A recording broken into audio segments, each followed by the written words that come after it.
Okay.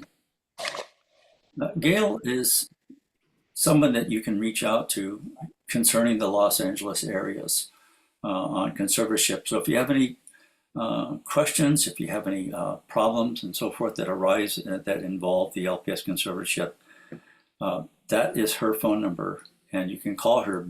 Be mindful, please, that she actually resides in Florida. So there's this time differential. You sure don't want to call her at 7 o'clock our time.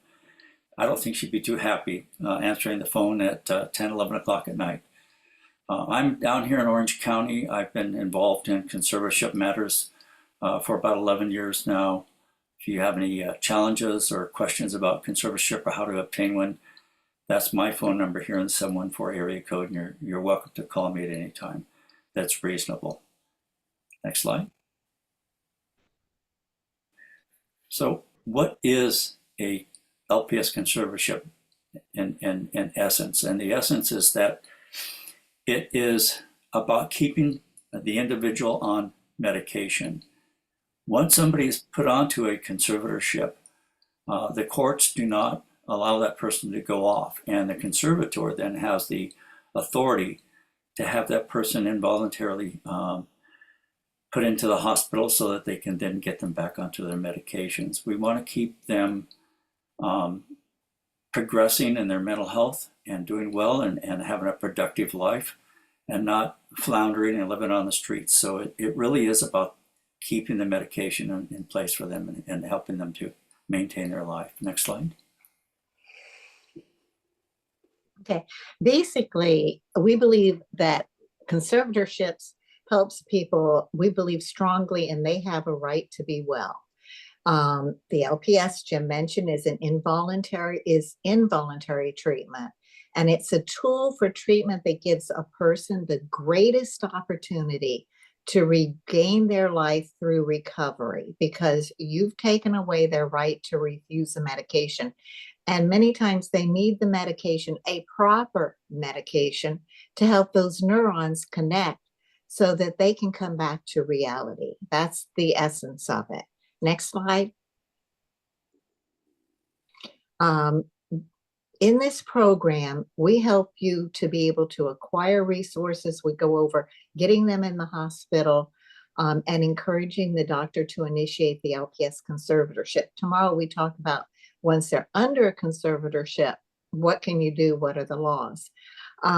We help you to put together a powerful written case for treatment, very concise. Basically, you do the doctor's work, and it gives you more, it gets the shoe in the door. They slam the door on their shoe, but doesn't matter, because at least you get a start on trying to get them treatment. And this case, what we suggest is that you acquire resources.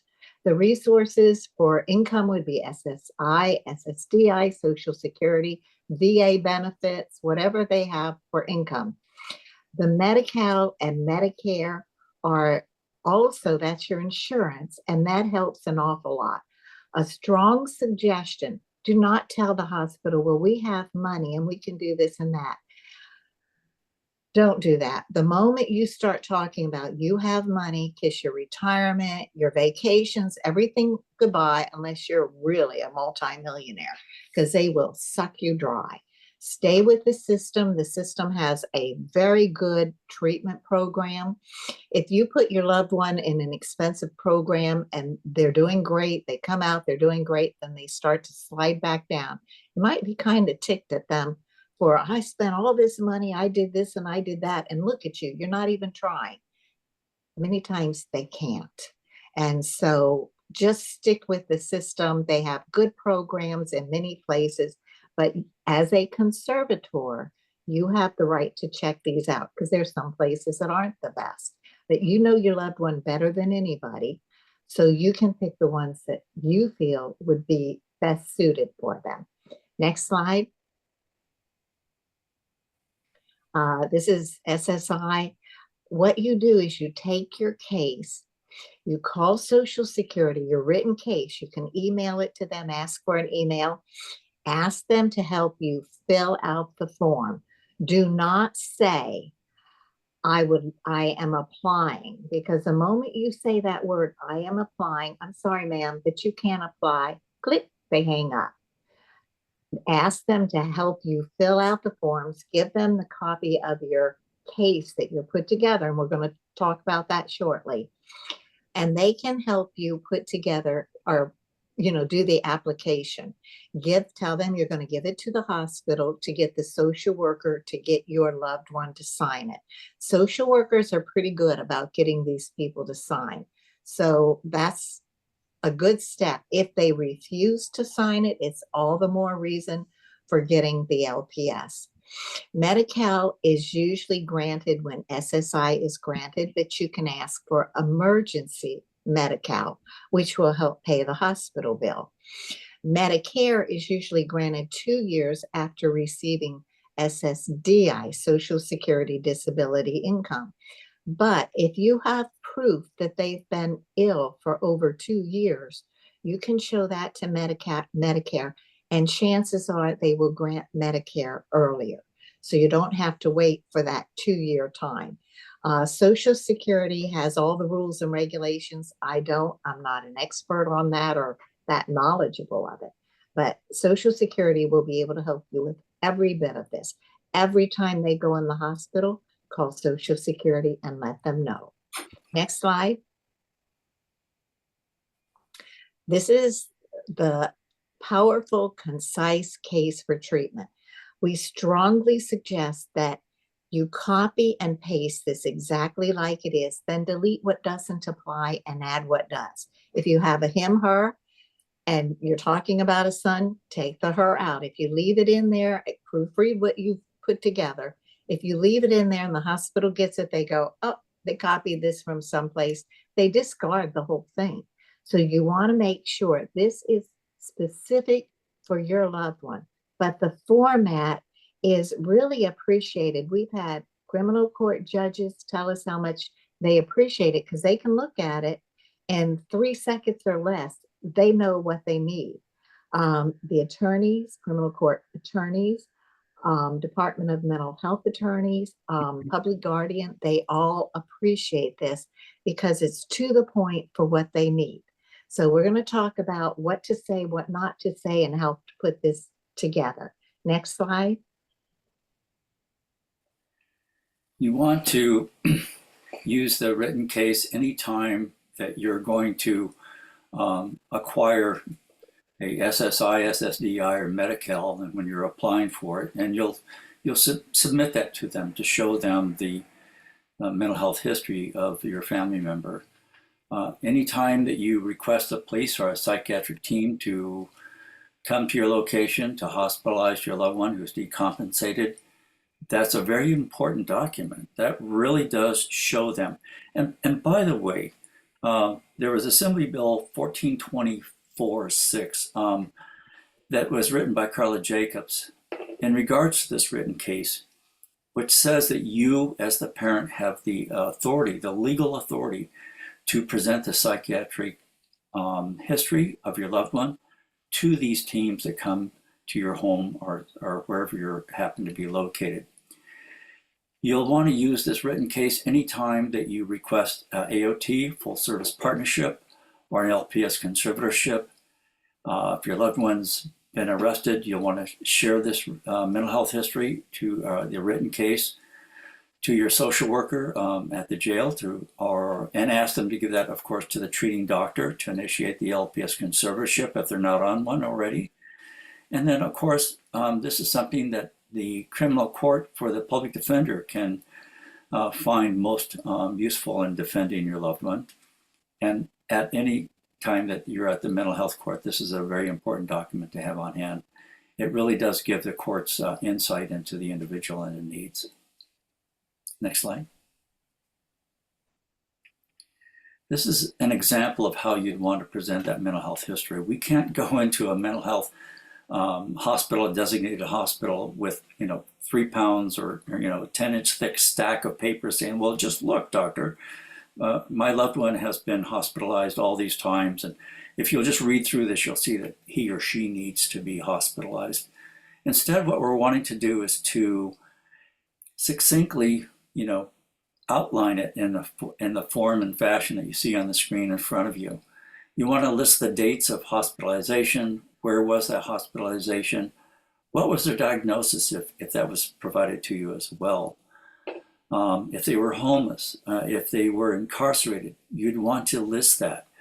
For example, Twin Towers, and they were diagnosed as exhibiting psychotic behavior. So even if you didn't know, let's say, the diagnosis of your loved one at that time, you just know that you are seeing psychotic behaviors, listed as such. If they've been homeless, all these things are imperative to list in the mental health history. And as well, you want to make certain that at the bottom of the mental health history format, and all of this should fit on one piece of paper. Down at the bottom, you would list any sort of medications that they might have an allergic reaction to. For example, Haldol is something that will cause some individuals' tongue to swell and cut off their airways. And that's very important for the treating hospital to know that. Again, you'll want to list things such as who is their insurance company, that they have SSI and Medicaid coming in or applied for in this case. All of this is very important information to have and present at the time that they're being hospitalized and in these other situations as well. Next slide. So again, and this is really important that you include at the bottom of the history page. You want to list the allergies, any medications that they should not have, such as I mentioned, Haldol. If they have any medical problems, have a heart problem, if they have asthma, those types of things. And then, of course, you want to list any resources available, such as SSI and Medi-Cal. Next slide, please. On the back of this same single piece of paper that you're going to put together, on the back side of that, you want to list the symptoms and characteristics that you as the parent are observing. And these are examples of visual hallucinations. They see ghosts or they see dead people.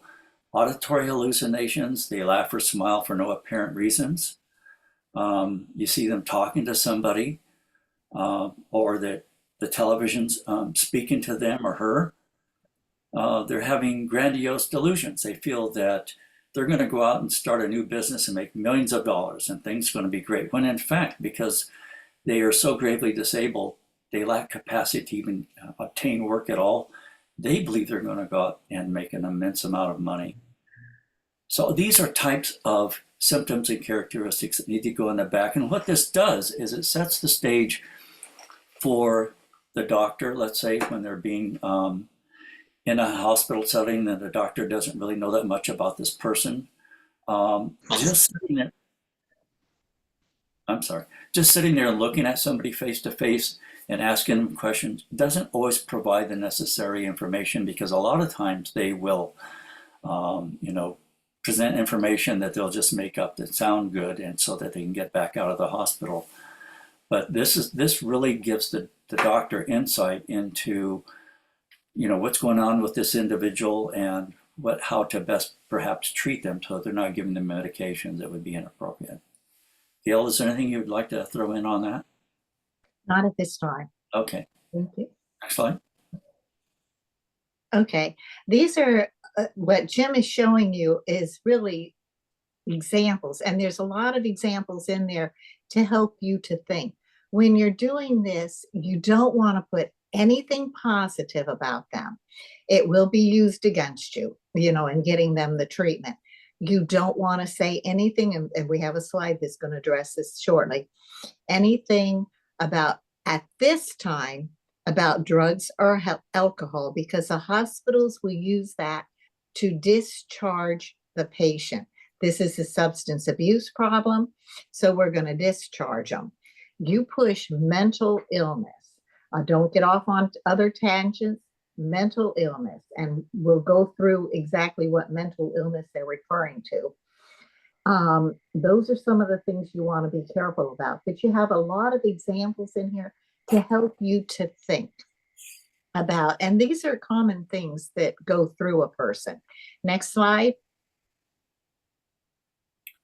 You have some more things like throwing food in the garbage because they believe it's poison. You don't have to give excuses.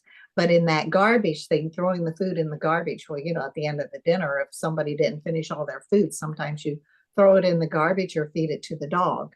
But so in this case, you put because they believe it's poisoned or it might affect their health or something like that, that they won't do it. Next slide. These are the tips. Don't mention substance abuse. Now, in January 1st, 2026, that is going to change. The law has already changed, but Los Angeles and Orange County have decided to wait until the 26th before they start to implement them. So we're teaching you how things are implemented at this time in these counties. So don't mention substance abuse. I suggest you not also mention violence because it limits where they will go. They become a liability. What you can do is say they are highly aggressive towards their mother, the dad, people walking on the streets, whatever. You can say that. But the moment you start saying, well, they beat the crap out of somebody, nobody wants them because they are a liability and you're very, very limited to where they can go. The other thing is the hospital say, okay, we're going to discharge them today at 3:00. Will you be picking them up? You say, but I want them under the LPS conservatorship. They really need to be under the LPS conservatorship. Well, they don't meet the criteria. So will you be picking them up? Yes, I'll be there. The moment you say that, the hospital is correct. They do not meet the criteria because of the definition of gravely disabled. In order to get your LPS conservatorship, you have to have two things. One, a serious mental illness diagnosis, and two, they have to be considered gravely disabled. And we're going to go over that shortly. So those are the two things they have. Once you say they can come home, they're not considered gravely disabled. Now, the law under the California Welfare and Institutions Code is that the hospital has to have your signature that you are willing to take them home and provide these items, the basics. I've only had one time where a hospital asked somebody for that and then they didn't do it anymore. So, what the laws are, how they're implemented, they're selected, pretty carefully for what they want to do. Okay, the next slide. The common symptoms. And we're going over this because a lot of people are embarrassed and they go, oh, I can't say that. These are common symptoms that run through people with serious mental illness. We're not talking about mental health. We're talking about serious mental illness. They become very racial, basically everybody who's not them.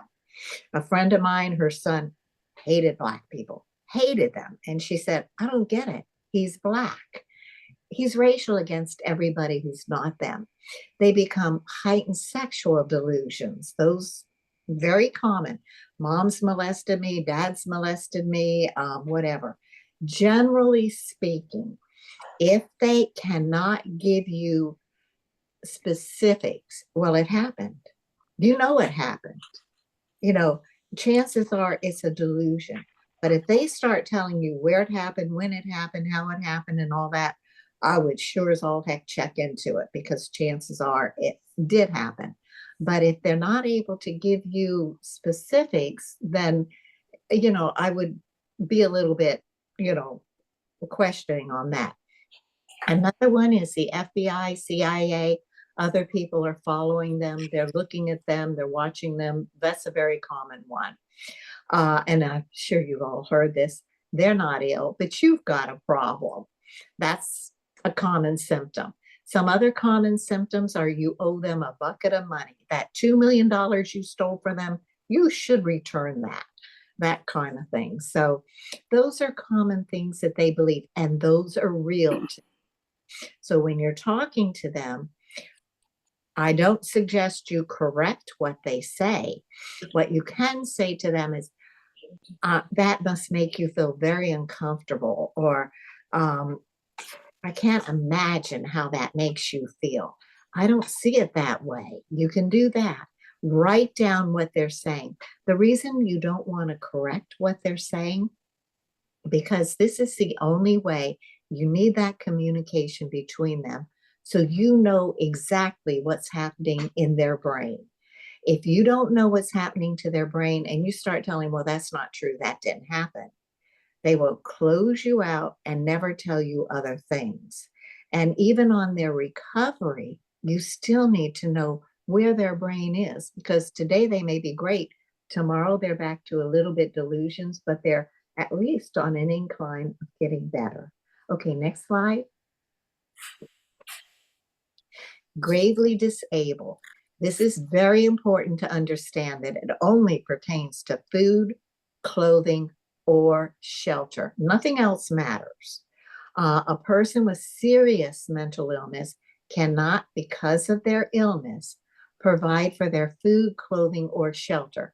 SSI income coming in or SSDI does not count for them to provide for their food, clothing, or shelter unless they're able to manage that money and do it.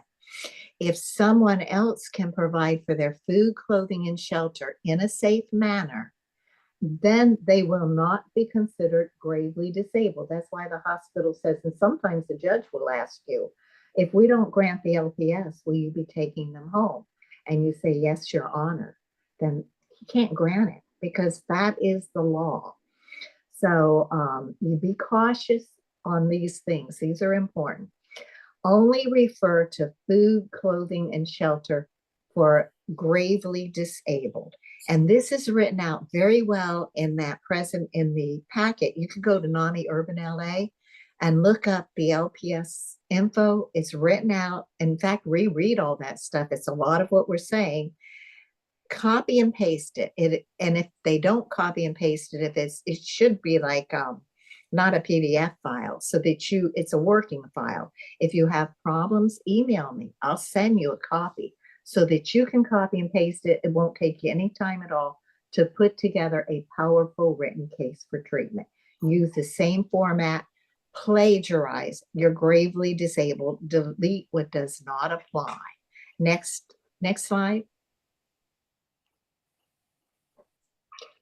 Jim? So, yes, thank you. Also, under gravely disabled terminations, in regards to shelter, you want to express to the hospital that they may not come and live at home. He has no place to live safely, and he cannot handle a shelter or a board and care safely.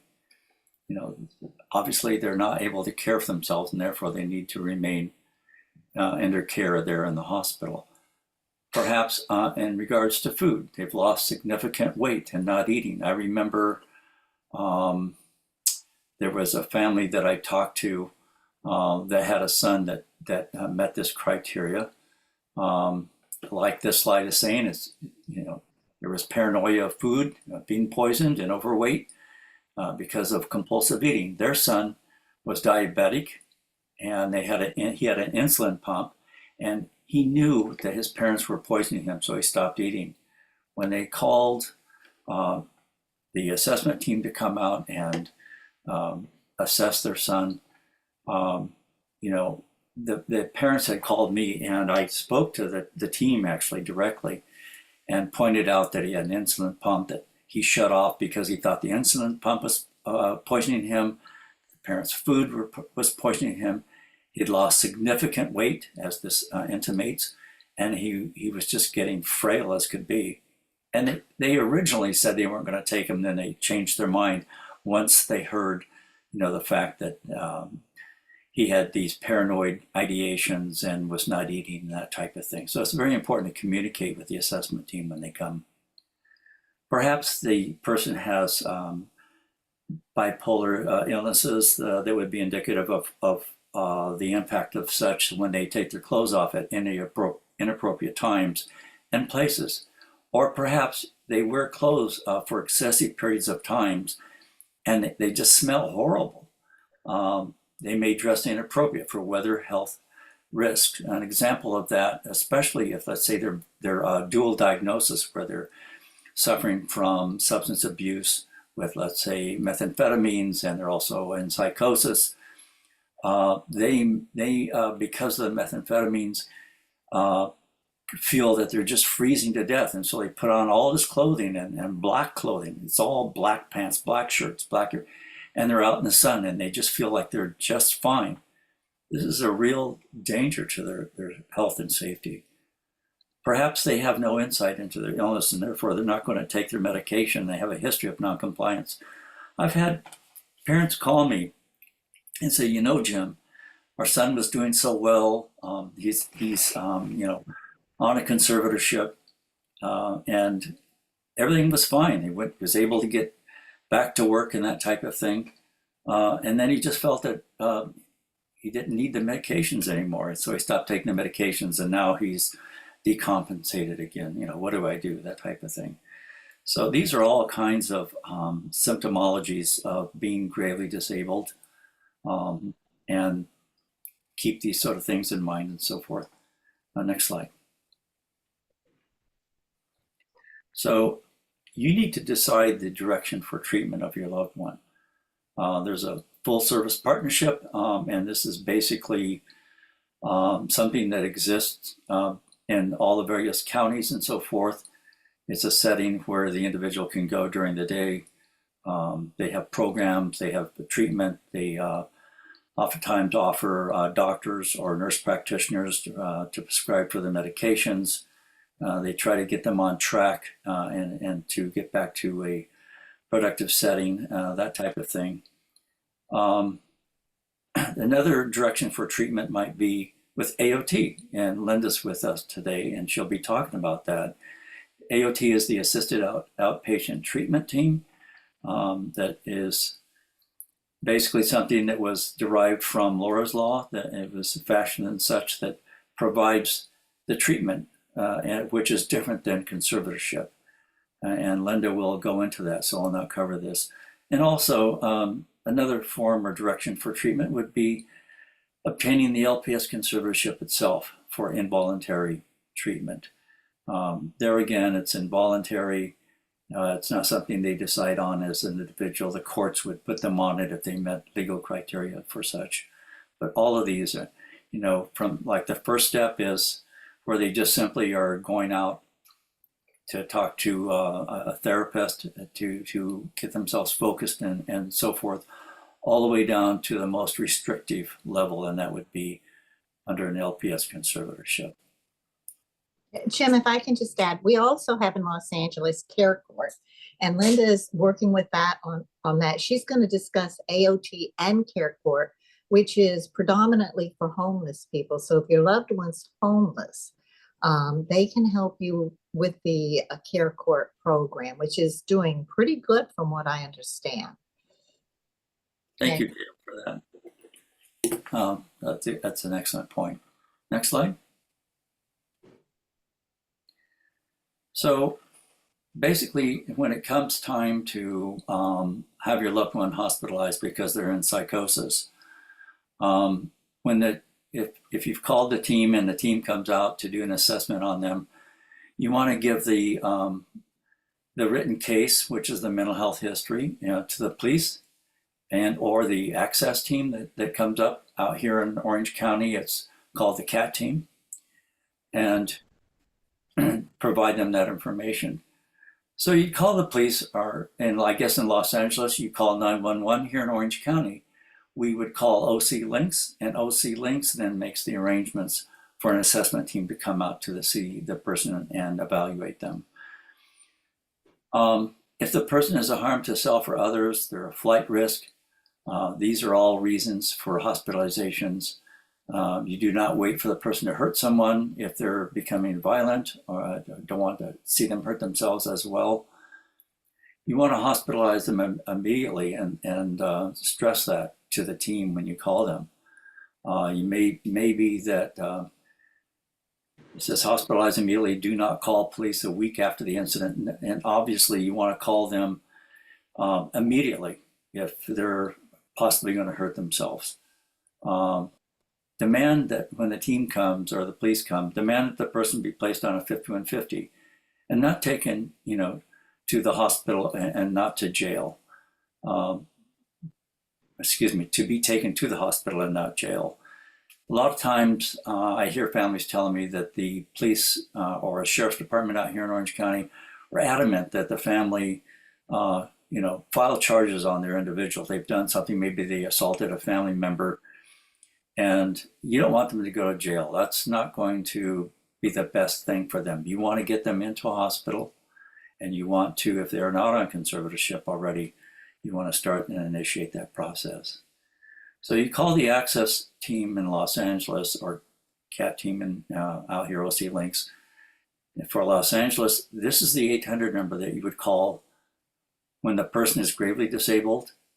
And you would also request the police to come in person if they're a flight risk. And basically it says, write 3 open-ended questions based on the patient's psychosis to demonstrate the person's state of mind. Gail, I've had attorneys that have watched this presentation that were just amazed by that. And I think you can best elaborate on that last third statement. Could you jump in Sure. and kind of share that? Sure. It's really... When you put together that history, symptoms, and gravely disabled, you shouldn't have more than 3 pages. And of it, the first is a history. Second is, and part of the third is the symptoms and characteristics. And the last part of the third page is gravely disabled. Put another paper, because you may not want it part of that, where you have 3 open-ended questions that will get this person talking. NAMI tells you, oh, you want to, calm the situation down. No, not if you need them in the hospital. The questions can be like, I understand the FBI's been chasing you. How can we help you with this situation? And that hopefully will get the person talking. Or I understand your parents have stolen your $2 million.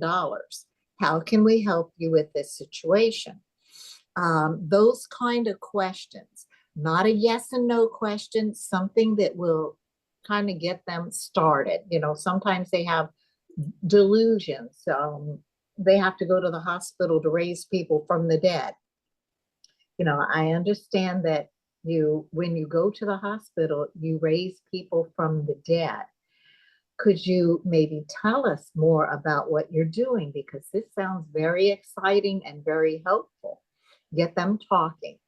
And once they start talking, the police are more inclined to take them to the hospital. Even though it should be gravely disabled, harm to self and harm to others, when they find that they're out of their reality isn't there, they tend to be more agreeable on taking them to the hospital. Now, if they do go to jail, don't freak out. They have programs now, a jail diversion, but it's kind of voluntary, but they're good about getting them to agree to it. You either do jail time or you do this voluntary program.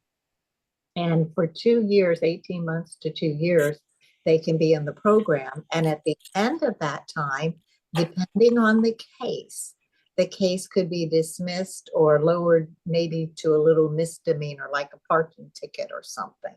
So don't freak out when they go to jail. There are ways that we can do it. And you can always call Jim and I. We are very available. We've kind of walked these roads many times, so we don't hesitate to help you because we know what it's like if you don't get any help, and you really do need it. Okay, next slide. Let me just respond to that. Sure. And what I always tell people, them calling us, I always ask that they call at a reasonable hour. Yes, that helps. If they're in crisis, Mhm. call me. I mean, I had a family call me at midnight once. I don't like to wake up at 12 o'clock and start answering questions, but it was an emergency and I didn't mind. So I understand if you're from Orange County and it's that critical and you just feel that things are going horribly wrong, don't hesitate to call me.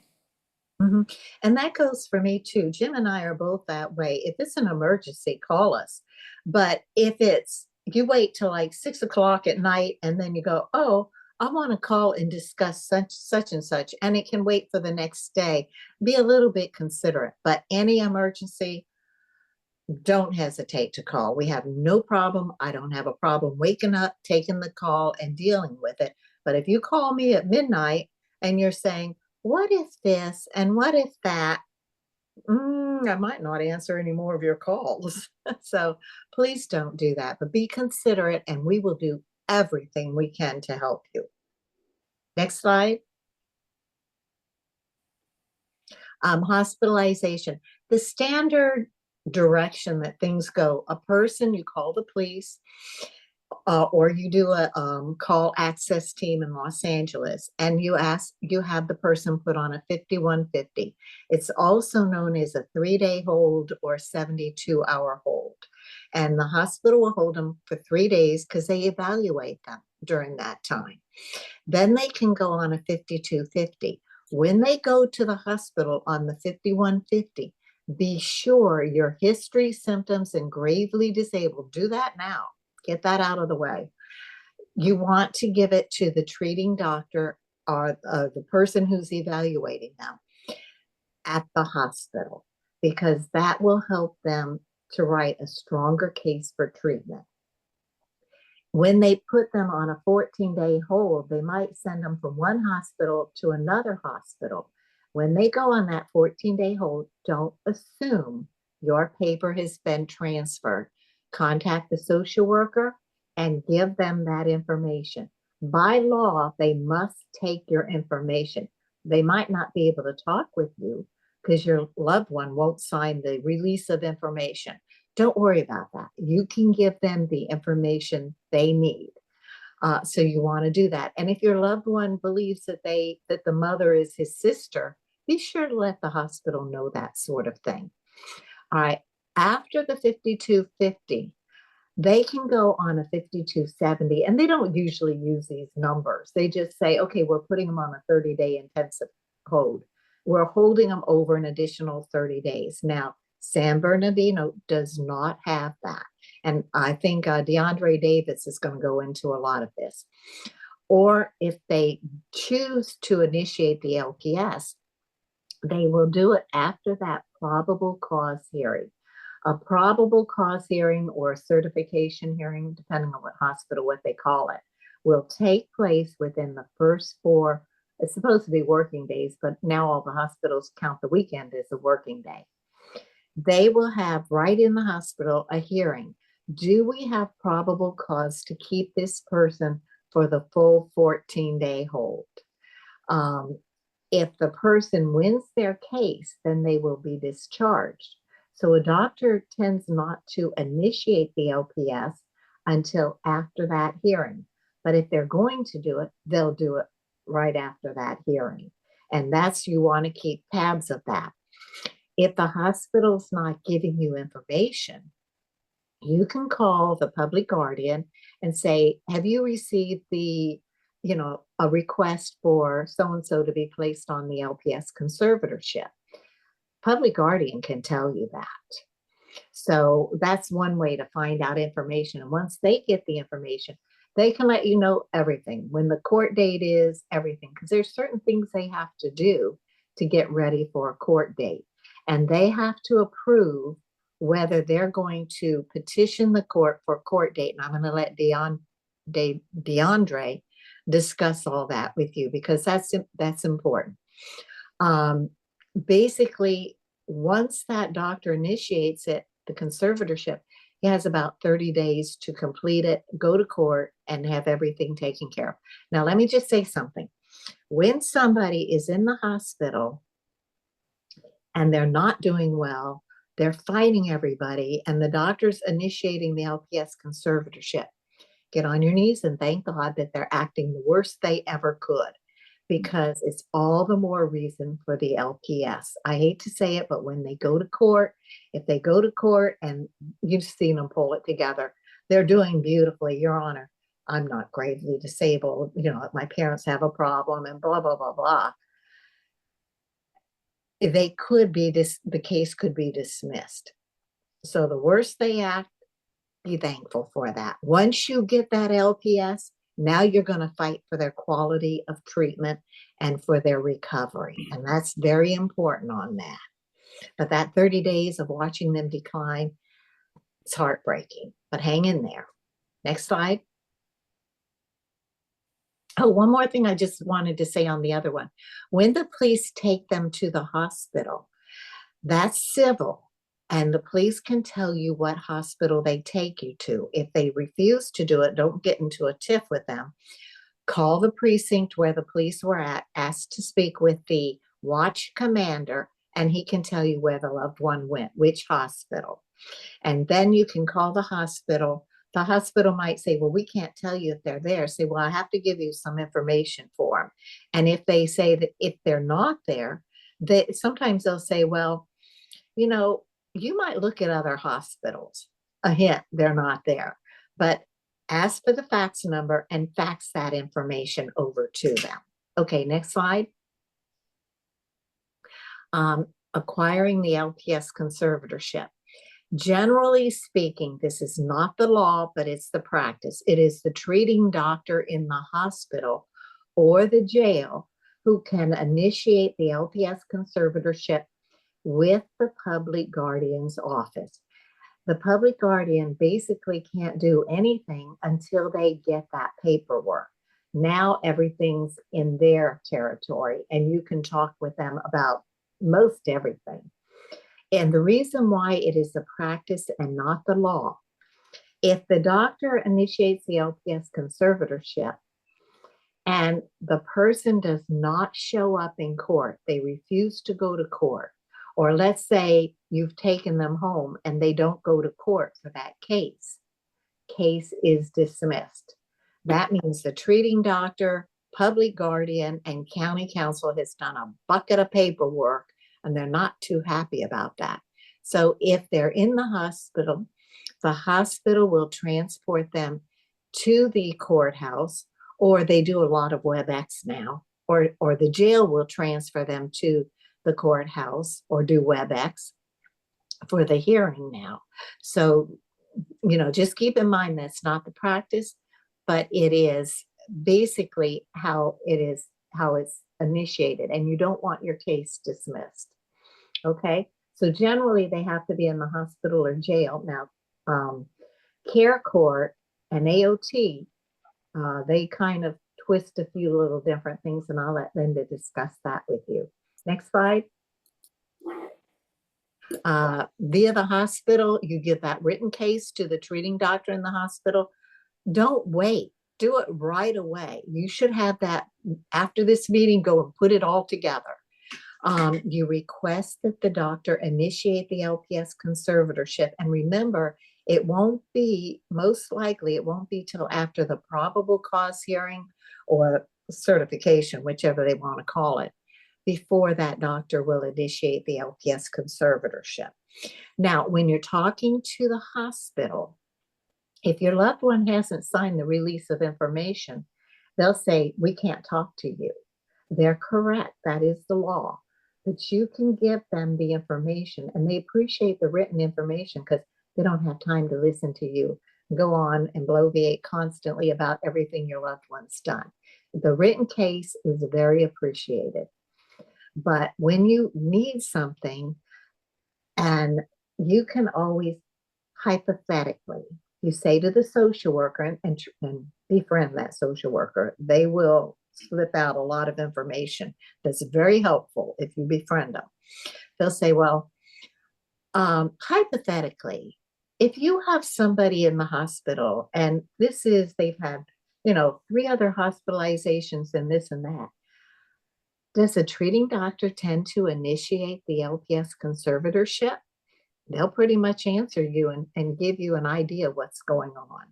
So that's pretty helpful, but do everything hypothetically. Okay, next slide. Via jail.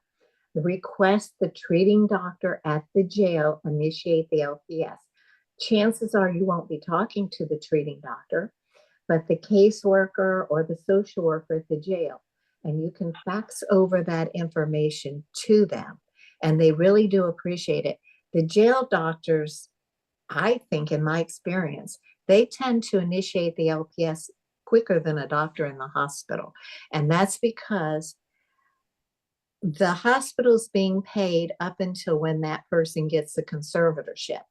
When the doctor says they're no longer acute and they can go to a subacute, like an IMD, Institute for Mental Disease, which is a lockdown treatment facility, then they don't get paid as much or anything. And they may have to hold the person for 2, 4, 6, 8. We've had them held for a year before they get into a treatment facility, and they're really not getting paid. So they don't appreciate that.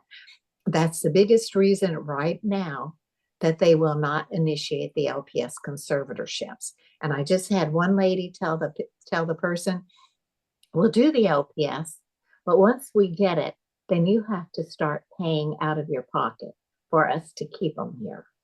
And that I have a question that I'll be asking Linda about, because that's questionable what they can do. I've never had that happen before. So they will give you all sorts of excuses why they won't do anything.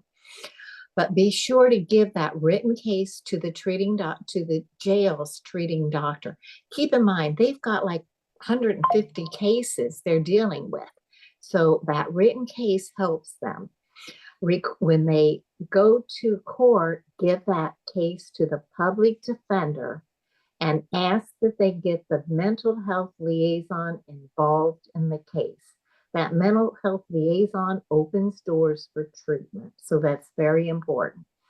And ask the public defender at the court, this is when they're in jail, to do a jail diversion. Request that they look into a jail diversion. There are lots of different programs for that jail diversion, but get them into those programs. Now they have to volunteer for that jail diversion, but chances are they will. I look at it this way. If they're in a jail diversion program, that's going to help them on the road to recovery. But the insurance policy is your LPS conservatorship, because if they go off medication, the jail diversion can't get them back on medicine. They can't make them do it. If they go back into substance abuse, they might be taken off the jail diversion program and go back to jail. If they have an LPS conservatorship, you can get them back in the hospital. And something to keep in mind, the hospital is the only place that can force the medications. So all these other places they go to, they cannot make them do the LPS or take the medication. And by the way, when you've gotten the LPS, now start working with the doctor on getting them on the right medication so that they can get on the road to recovery. And we're going to talk a lot about that tomorrow. Okay, next slide. So basically, if we look at the California Welfare and Institution Code 5008.2, the law requires that all health care providers shall take your information, and the historical course of the person must be taken into account for treatment.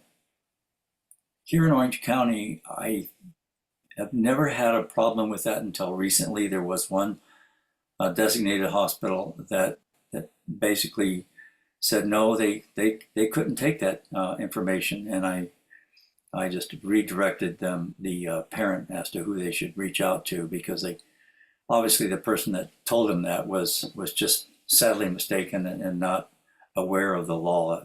All the hospitals know this law.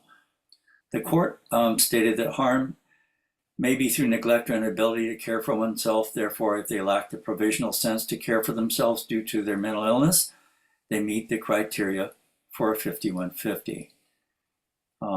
This is really critically important that it's listed in the Welfare and Institution Code as such. And some people say, gosh, what is a Welfare Institution Code? This was written back at the time that they developed the whole concept of a conservatorship and came up with laws that would protect the individual and provide for the care so that they weren't just locked away forever or just dumped out on the streets. This would provide criteria for them to receive the mental health care that they needed. And that criteria, of course, would be for the conservatorship. Next slide. Wait, I just want to add one thing. Jim and I have the cure for your insomnia. If you have insomnia, look up the California Welfare and Institutions Code and start reading it. It'll put you right to sleep. It is. Next slide. We have to wake everybody up. Yes, of course. So, gosh, what is this thing called criteria for LPS conservatorship? Well, basically, um, this criteria is really important. It's the LPS conservatorship is California's involuntary mental health treatment for recovery. The individual must have both a serious mental illness and be gravely disabled. Well, what is gravely disabled? It means that the person, because of their psychosis or mental health, lacks capacity to provide for their own food, clothing, or shelter. And it's any one of those, not all.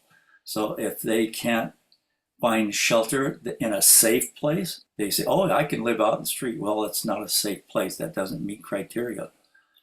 So a person who has no insight into the illness and is non-compliant with treatment and medication, that's helpful in getting them onto a conservatorship. If they're not taking their meds, as I mentioned earlier, they think that they're doing well now and they really don't need to continue on with that medication. These are all reasons for them to be on a conservatorship. If they're already on a conservatorship, this is a reason for hospitalizations. You don't want to let them go off their medications. So that's criteria. Next step. Next slide. There we go. So, and what other criteria are involved? Well, they have to have a very serious mental illness. This doesn't mean that they suffer from a little bit of depression and that type of thing. They have serious illnesses such as bipolar, schizophrenia.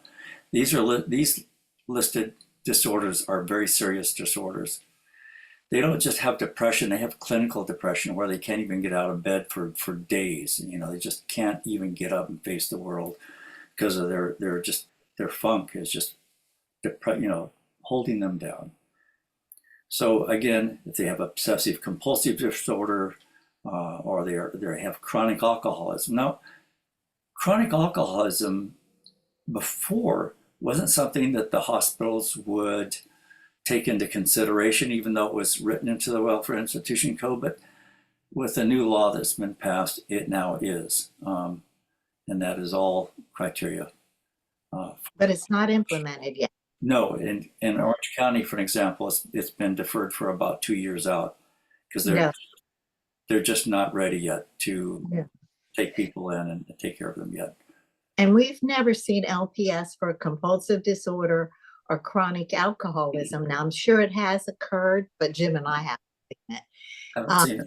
Because when they go in on a 5150, you get the alcoholism. We're not talking substance abuse, drugs and things like that. We're talking just alcoholism.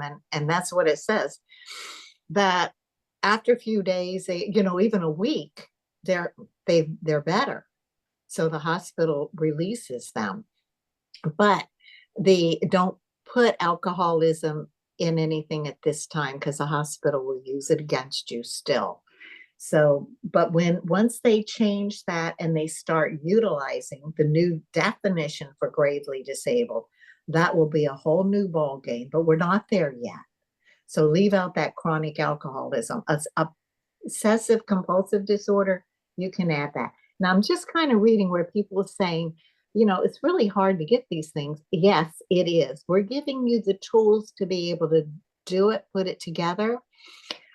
We're not saying it's easy. It isn't. It's very hard, but you are welcome to call us when you run into a roadblock or a barrier, somebody said, and believe me, there are plenty of barriers. They pass laws and you go, that's a good law. Then all of a sudden you have these barriers and you go, what gives? You can't get from A to Z because of the barriers, but we will help you work with it, give you contacts that you can contact and people to help you to get what you need. Don't quit on your loved one. You are their only chance of recovery. And when you quit, look downtown LA, what's going on? You don't want that to happen. Fight for them, and it's worth it. Once you get them into treatment, you start to get your loved one back.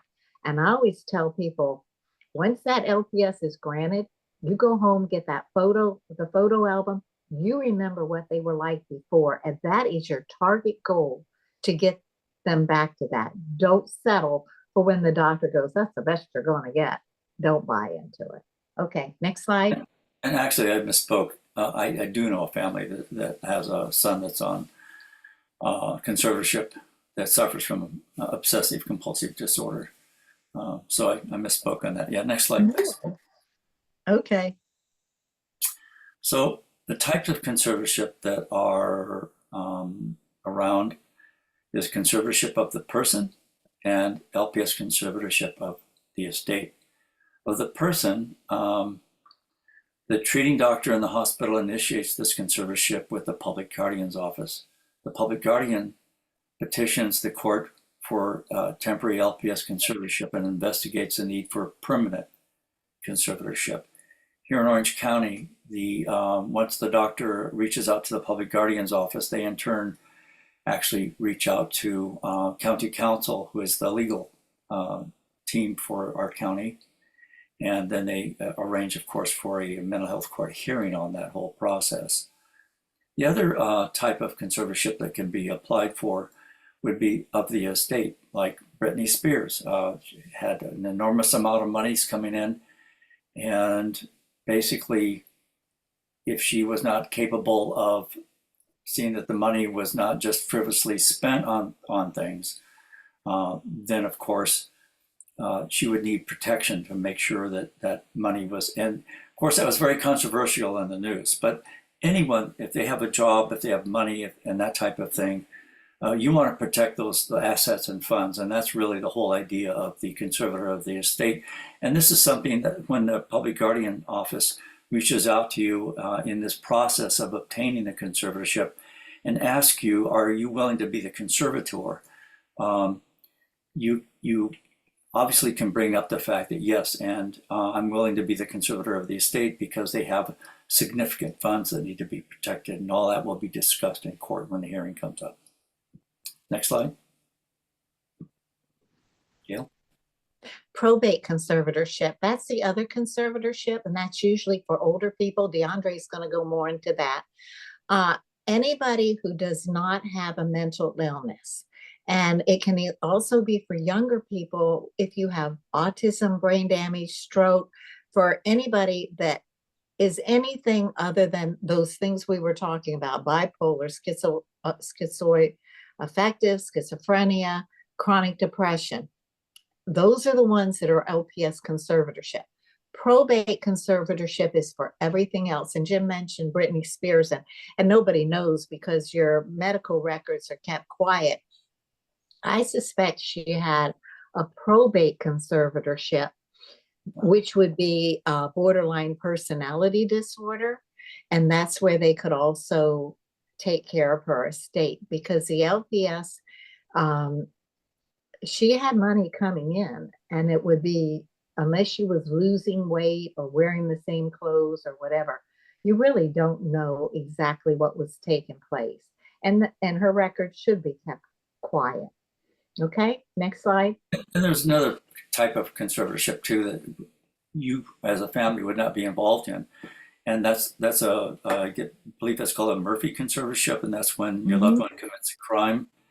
And correct me if I'm wrong out there, but they've committed a crime and they go on to a Murphy conservatorship, and basically the state takes over at that point in time and generally hospitalizes them in a state mental hospital until they're well enough to stand trial for the crime that might have been initiated. I'm not fond of a Murphy because if they're in jail for 3 years and they're not able to get them to be in touch with reality, to be able to handle their court case, that's when they'll do a Murphy. I don't want somebody to be sick for 3 years. That's ridiculous, because their brain's going to mush. So the ones we're talking about is LPS, is to get them back on the road to recovery and get them so that they can get their life back. Okay, next slide. Conservatees, loss of rights. When you've heard all sorts of things, how can you take their life away? How can you do this and that? how can you not give them back their life? Because this is what you're doing. I mean, it's like if somebody was very, very sick and you never treated them and you left them sick, that would be a terrible thing to do. And that's what the laws kind of in a way tend to do. The conservatee's loss of rights, these are terminated under the conservatorship, the right to refuse medication. We talked about that at the beginning. That's the essence of the conservatorship. These rights are terminated, but they can be reinstated while the person is under the conservatorship. That's the right to enter contracts.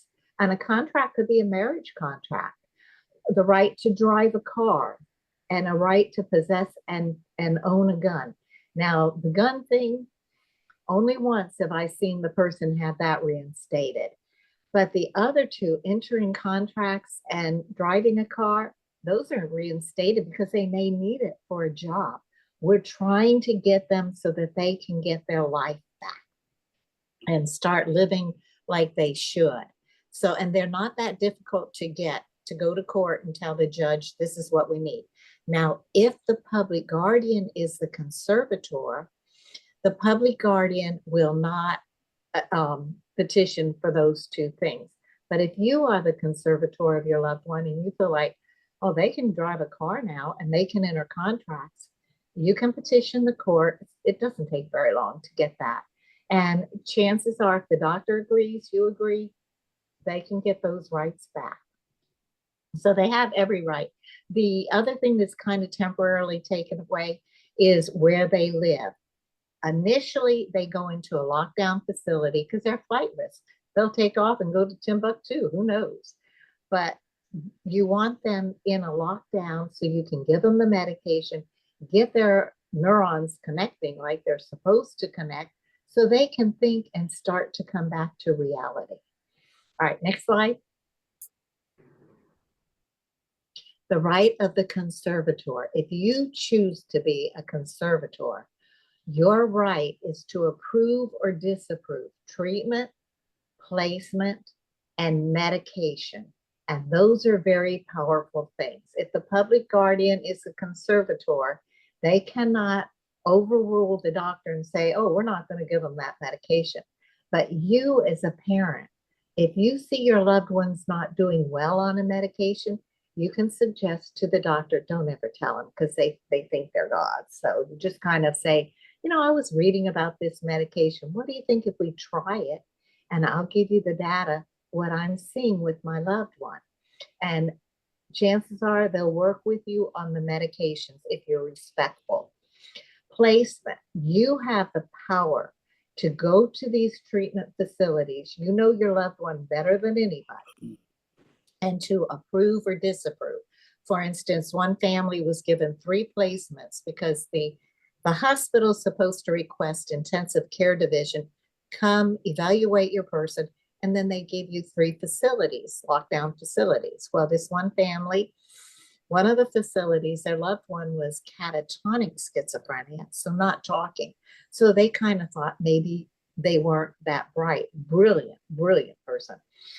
And they go to the facility, and it was for people who were very low functioning.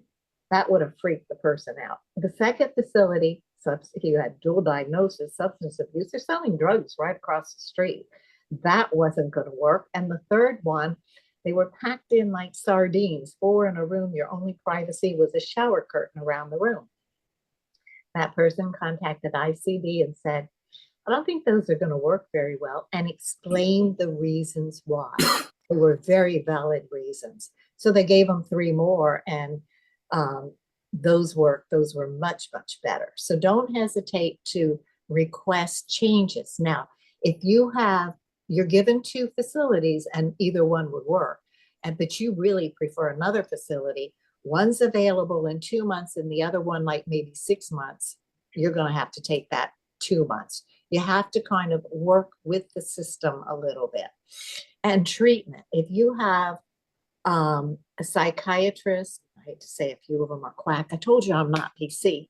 But if you have one that's really not very good and they've got them on medications and the medications aren't doing them any good. You want to get a better medication. If he's saying it doesn't matter, they're all the same medications, and we've had that before, get a new psychiatrist. You can do that. That is your right. Okay, next one. Okay, who should be the conservator? There's pros and cons either way. If you're the public guardian, the pro is they're able to keep the person in a state approved facility.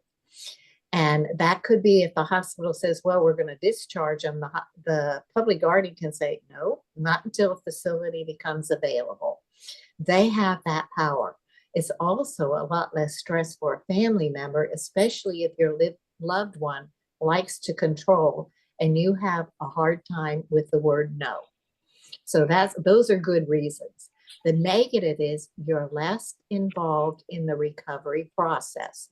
If the doctor puts them on a smorgasbord of medications, you can ask for a medication review with a public guardian, but basically you really don't have any say-so for anything. And you don't have any control on those medications. You have to go with whatever the public guardian does. And the public guardian pretty much will go with what the doctor says. And you know, that's just the way it is. Work to establish, if the public guardian's your conservator, work to establish a working relationship with the public guardian. In Los Angeles, we're blessed because we have really good public guardians. I mean, nobody's perfect, and even you as a conservator, you won't be perfect, but you do the best you can. So work to establish a good relationship. Don't tie them up on the phone talking about this and that. Email them, get to the point, and get off the phone. They have like 50 to 75 people they're working with per public guardian. That's a lot of people. And if you choose to be conservator, you're going to find it's work. It's not all that easy. The other thing is, let's say in the beginning, your loved one's being pushy. You can let the public guardian be the conservator. You don't have to wait a whole year and then choose so that you can be the conservator. Let's say 2 months down the road, the person's on really good medication, they're coming together with things. You can ask to be the conservator. You can have a succession from the public guardian to you within a couple months, 3 months, 6 months, or not at all, you know. And it only takes maybe about 7 to 10 days to get that completed. It's not a very difficult thing to do. Okay, and by the way, you don't need an attorney. You can hire one. We're not going to tell you not to, but the attorneys at the mental health hospital, they're excellent. They really are. They're very helpful. Okay, next slide. So who should be the conservator? And you ask yourself, do I want to take that role on? What's involved here? Well, let's talk about some of the strengths and the pros and cons and so forth of taking the role as a conservator. Number one is that the really important thing is that you'll have direct contact with the treating doctor of your loved one. You'll be able to discuss medications. If you're not seeing medications that are working, you can talk to your pharmacist. I know the pharmacists that I go to have a lot of knowledge about different medications, and you can go back to the doctor and say, well, and again, working with the doctor, as we said. So that's really a big plus. The other the upshot of it is that you can reject inappropriate treatment facilities, medications, and treatment places. You have the right to make those final choices for locations and treatments and medications and all the rest. The downside is that your conservator will manipulate you, constantly hounding you for money. I need money for this. I want money for that. And you have to say, well, no. And then there is the friction that they kind of can develop, and you have to deal with that and keep that balanced. Another negative is the hospital is going to try to push you around and discharge the patient, in this case, your family member, to a facility not appropriate for the level of treatment needed for recovery. So again, as a conservator, you can say, I'm sorry, but that's not. And in fact, I actually had a hospital that was trying to do exactly that. And I just said, that's not the law. And the law says I have the right. So you mean we have to hold him until you go all the way out to Los Angeles from Orange County and see that facility? And I said, well, no, I know quite a few people out there and I can make some phone calls. And once I feel that that's an appropriate setting, I'll get back to you. So again, these are the pros and cons of actually being a conservator. Next slide. So the normal process of obtaining the LPS conservatorship is during the 5150 process, your loved one is picked up and transported to the hospital. They'll be held on a 72-hour hold for evaluation. They can then be held if they feel that they need to be held for an additional 14 days and put on a 14-day hold.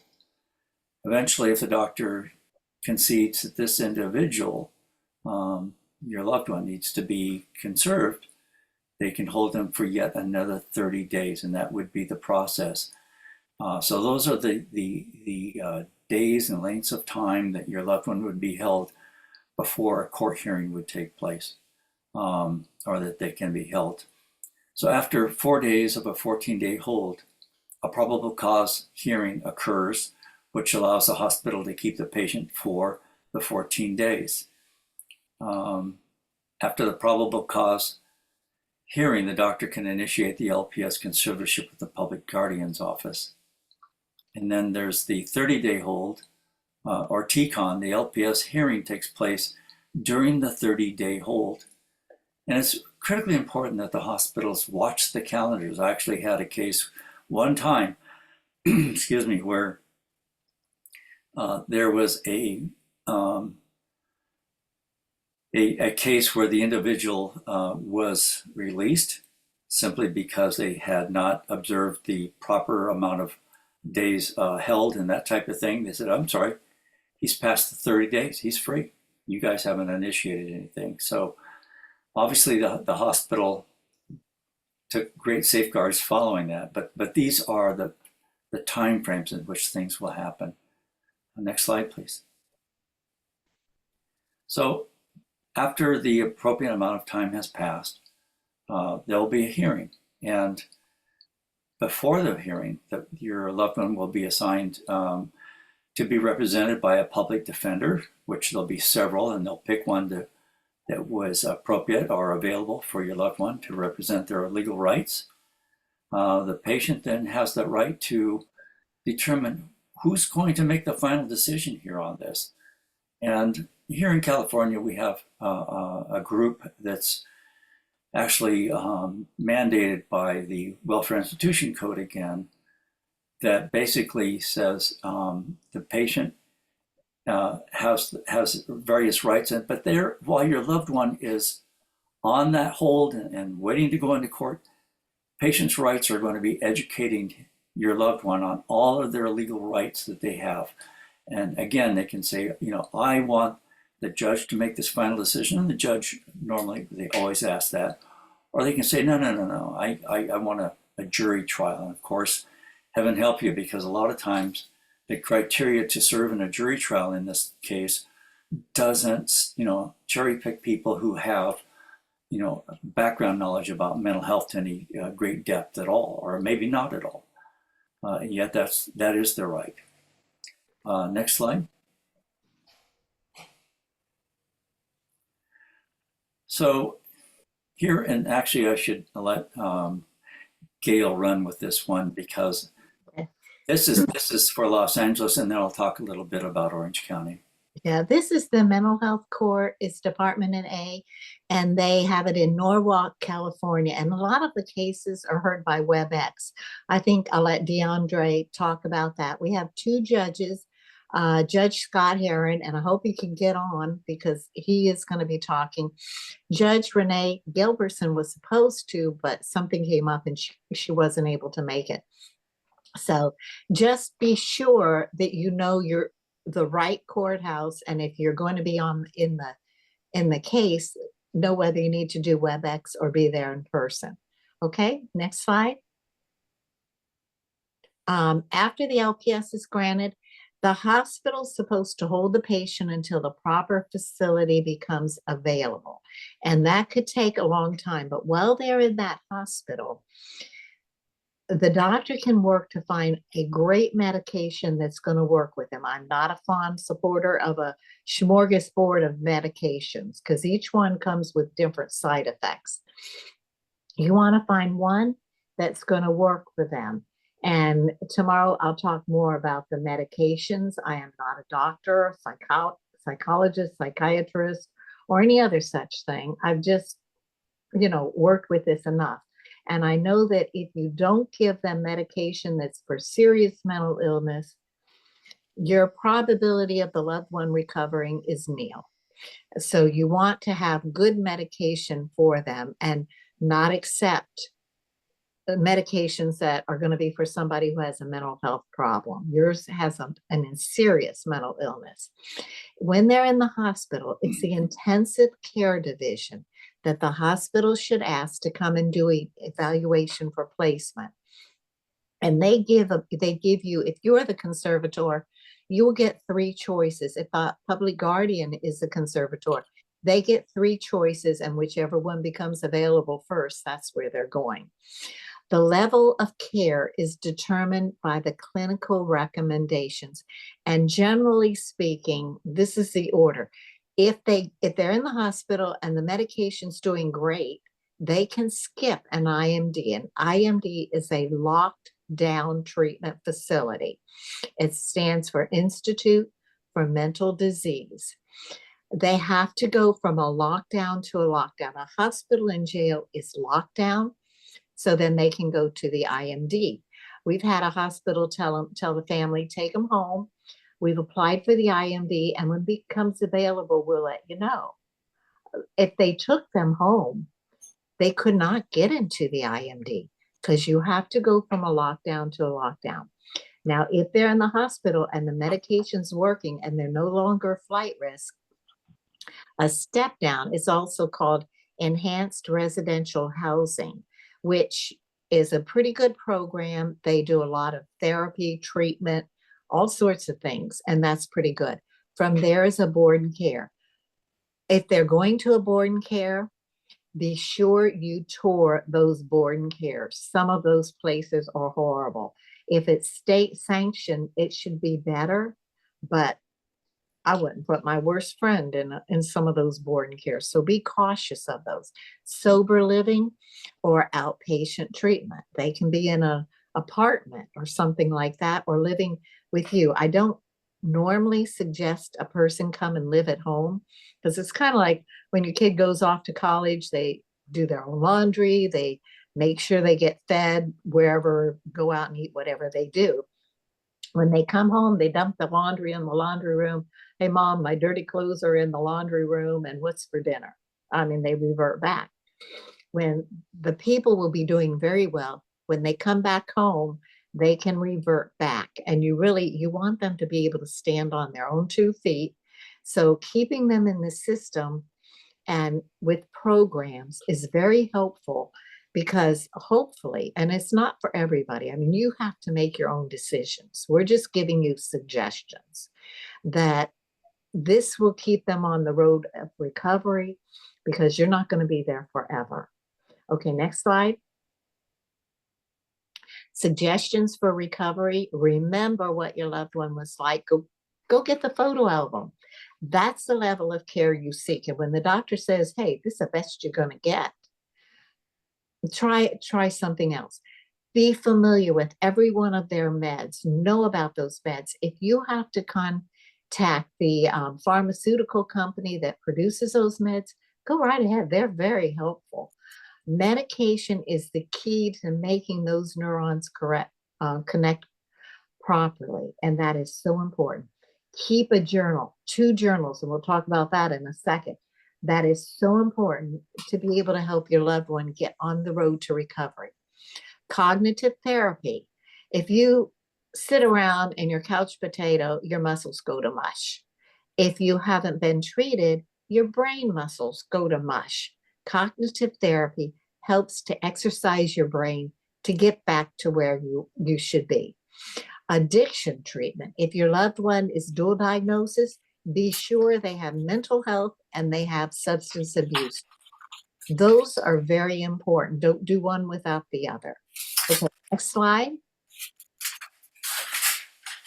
Take the free family to family class. And I think some NAMIs have it as, it's the NAMI class, free NAMI class. Some people have it as 8 weeks, and you can do it by Zoom or you can go there in class, whichever. Great program to empower you to be able to help your loved one with their recovery. It's a great program, and many times you meet some really good people that become good friends.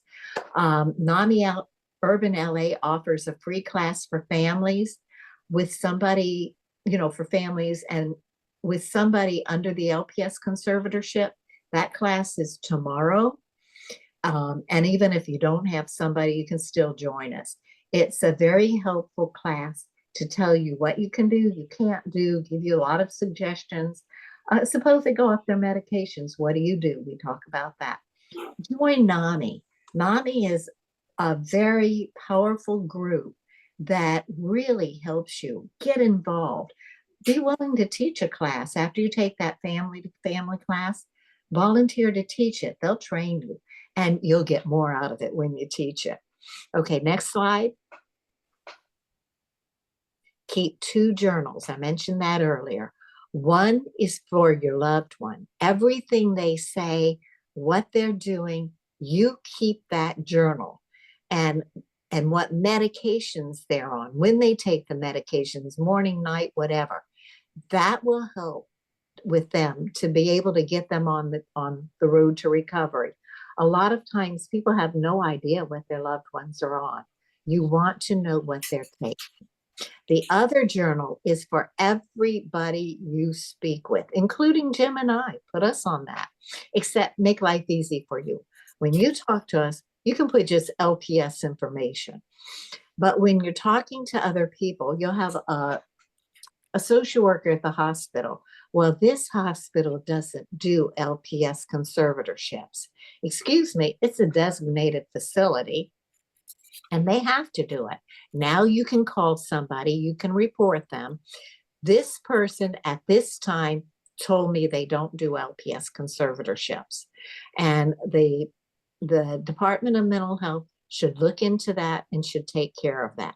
Because remember, the only criteria is that they have a serious mental illness, not that they've been hospitalized 5 times or 10 times. They have a serious mental illness. And we've gotten LPSs on some people when it was their first hospitalization. They're still doing great, rather than let's watch you do this 4, 5, 10 times, that kind of thing. The other thing I want you to do is keep a sense of humor. That's vital to be able to help your loved one. If they do things like you're cooking and they go take your food out of the oven and throw it down the disposal, just consider, I guess you weren't the best cook in the world. Just have a sense of humor. Don't get uptight about things. When things are getting stressful, stop, take a break, have a cup of tea, watch a funny movie. It changes the way your mind is thinking and it calms you down. Take care of yourself first, because we need you to go to battle to help your loved one. So keep that sense of humor if you can. Next slide. This is just a slide that we all see far too often in our society. It's on the beach, it's on the freeway exits, it's everywhere, where people are living, in a very horrible manner because of their mental illness, and they just haven't received the help. And it's just sad that to see this in our society. So, gosh, you don't want your loved one to ever end up like this, and especially if they're dual diagnosis, that even exacerbates the worry of parents. Gosh, what's going to happen when I'm gone? That type of thing. So absolutely you want to, if your loved one is seriously ill, do everything that you can. Take the advice that Gail has put together for you here today. and do your best to initiate that conservatorship so that we can prevent this kind of thing from happening to your family. Next slide. Again, more of the same. I'm out here in Orange County, but I lived in Santa Monica for most of my life growing up. And I didn't see this when I lived there. Now this is the norm in Venice, and I know they've tried to clean that out several times. Next slide. So this is a statement from Gail. Basically, you take on the role that you're your brother's keeper, and I take that to heart. There's times when I see someone out on the street walking in traffic, I pull over, and I make that call. I call the police. I call also the CAT team to get this person off the street so that they're not struck by a car. Be your brother's keeper, and please help us to continue these classes. Gail, you notice I didn't put your name on there. That's a common struggle between the two of us, and we laugh about it. It's not easy to ask people for funds, but we certainly will reach out if you're not in a financial hurt of any type, and you can help donate to these classes. Please do that. These are above and beyond the normal expenses that NAMIs incur out there, and if you would bring it to the attention when you make that donation, which is tax deductible. I mean, it's a win-win all the way around. This is who you would address it to. You want to state on there that this donation is for an LPS conservatorship. And Araceli, who is our webmaster, gave me some information on where they can do that. Araceli, can you bring that up again and tell people where they can send that directly, make a direct deposit, and designate it to the LPS? Yes, I can do this at the end. I'll show people how to find the LPS tab and how to donate if they can towards the end, Q&A time. Thank you, Araceli. So next slide. Thank you. That's it. We're done. Okay, we're going to do questions at the end of everybody's meeting. So write down your question if you have a question, and we will answer all of them at the end of this. But we're on a time constraint to get through on everything. But I just want to say one quick thing before I turn this over, our part anyway. Every one of you listening on this program are amazing people, tough people, because let me tell you, the fact that you're willing to give your time to learn how to do this says a lot about you. And I have people call me and they're wiped out. And I don't blame you. I've been there too. And my husband props me up again, but you are the one that will save your loved one. And you're strong, you're tough. You don't realize how strong you are, but you really are. Just the fact that you reached out to do this, that you're reaching out to take these NAMI classes, you're an amazing people. So keep fighting for your loved one. You are their lifeline to get their life back. Okay.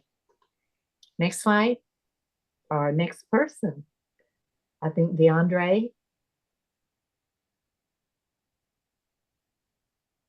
Araceli? I'm ready. Okay. Did we lose Araceli? Oh, no. He's ready. I'm ready. Okay. Araceli does an amazing job for us. Unbelievable. She keeps us on track. I concur. Absolutely.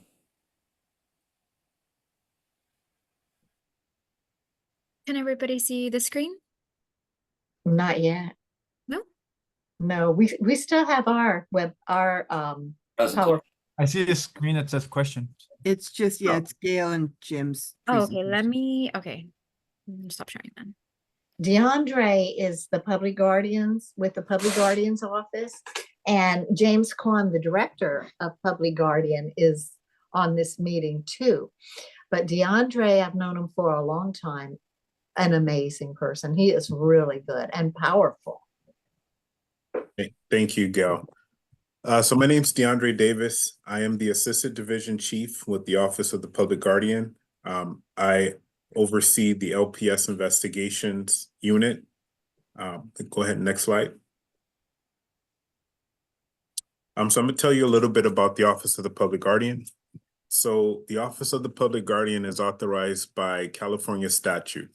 Our Director of Mental Health, Dr. Lisa Wong, is LA County's public guardian. Our authorities is designated to us through her, similar to like the sheriff's department. You know, there's the appointed sheriff and all of his deputies underneath him has the authorities of the sheriff.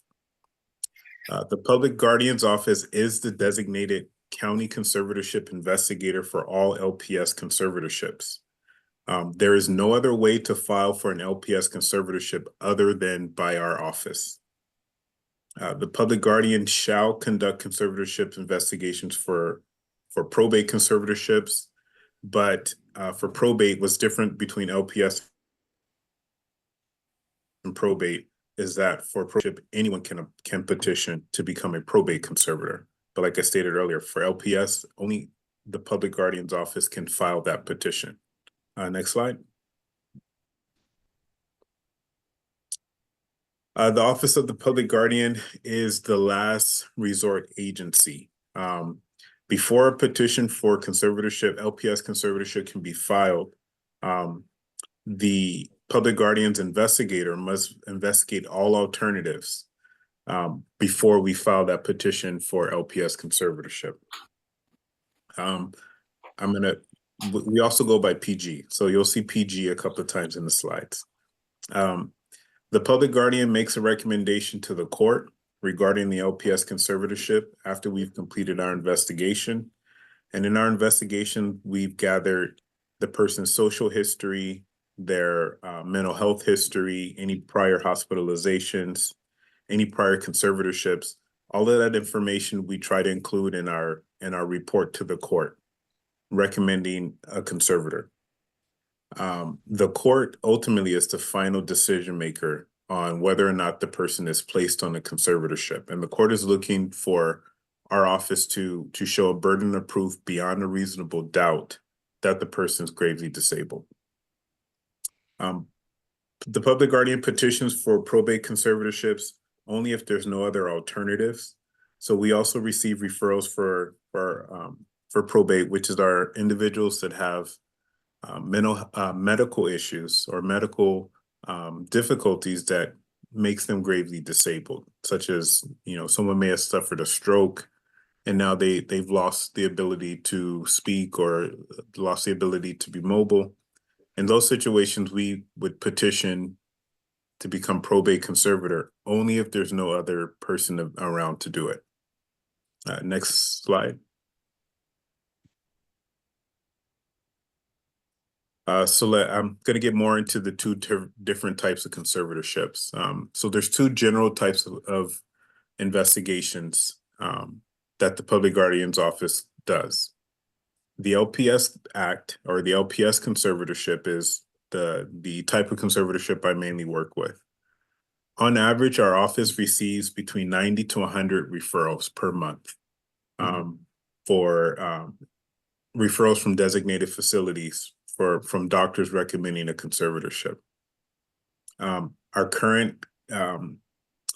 office also acts as a conservator. So our current active conservatorship cases is around 2,300, give or take. Next slide. Probate conservatorships, on average, we receive about 100 referrals per month on probate, sometimes more. And the current caseload of permanent appointed conservatorships on probate is about 650. I think it's maybe a little bit higher by now. Next slide. So the LPS Act, this is the boring language that Jim and Gail talked about, the sleepy reading.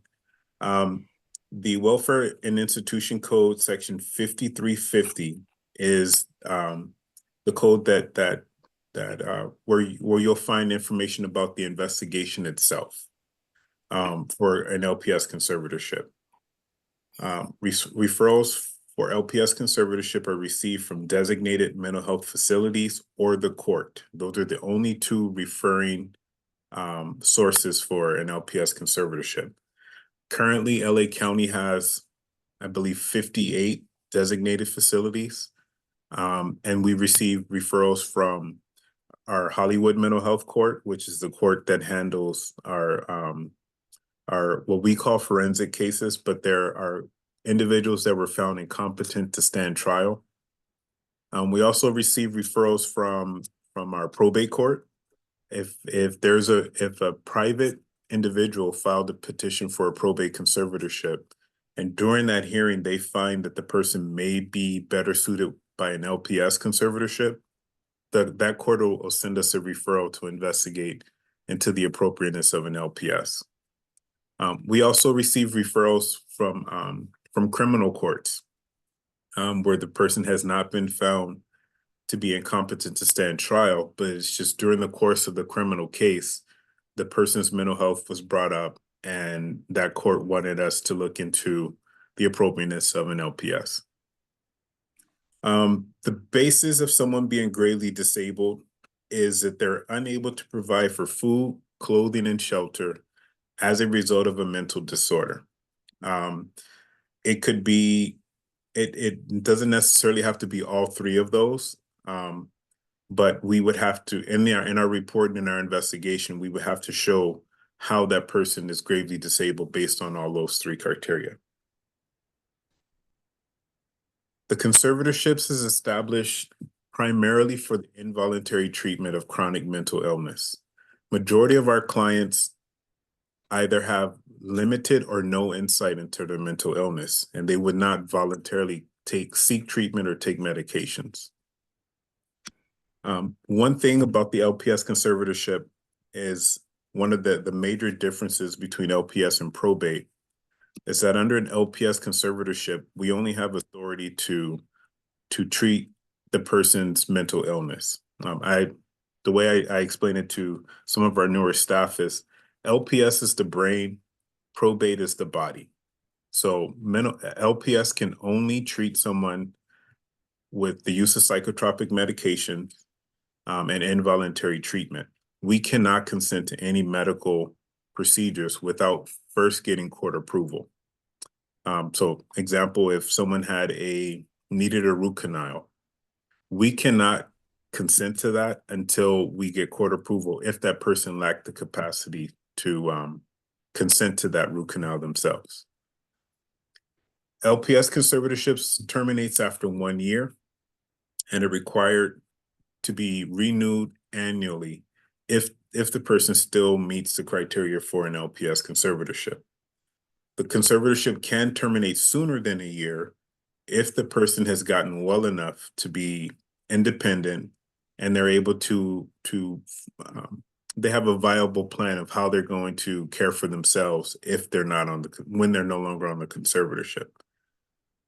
So every year we have to do essentially a whole new investigation to show the court again, beyond a reasonable doubt, that the person remains gravely disabled. Next slide.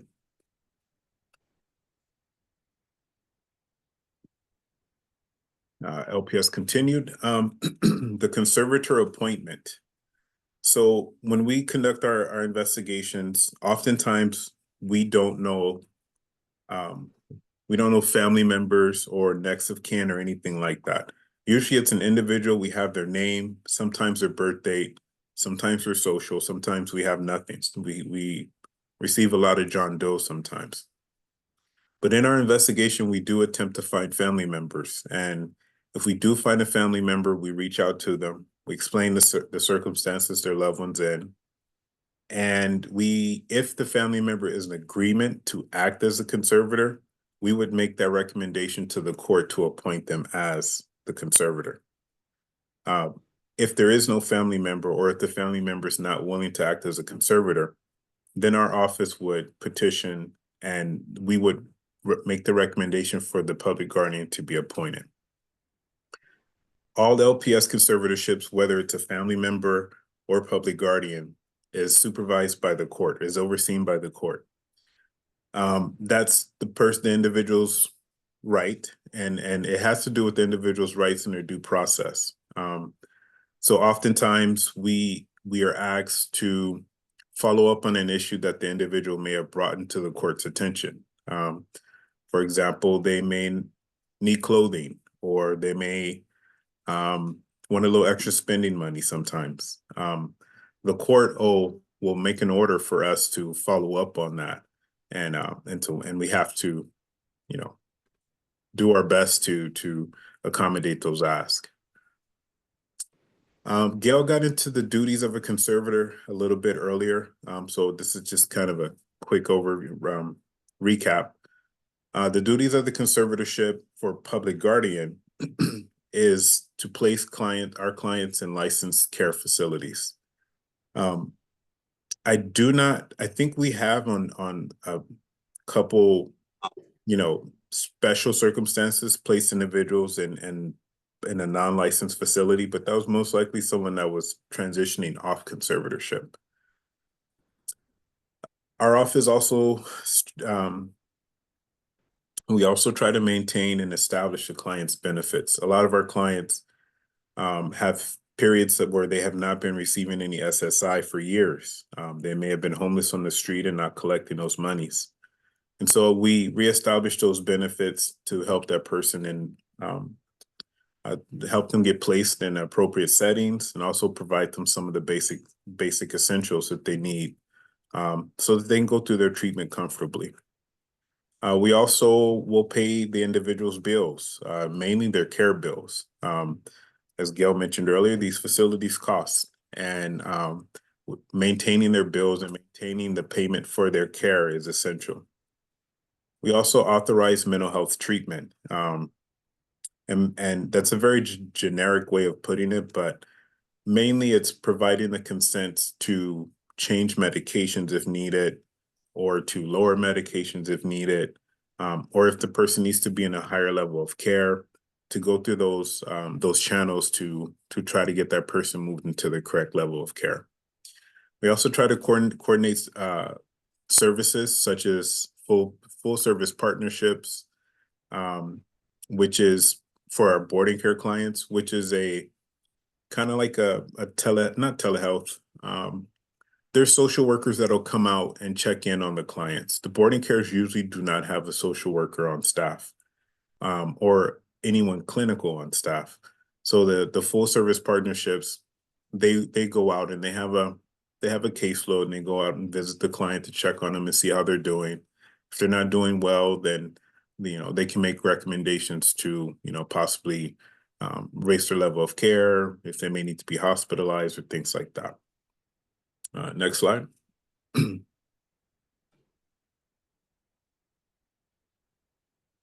Probate conservatorship, some more sleepy reading. The probate code is actually longer than LPS.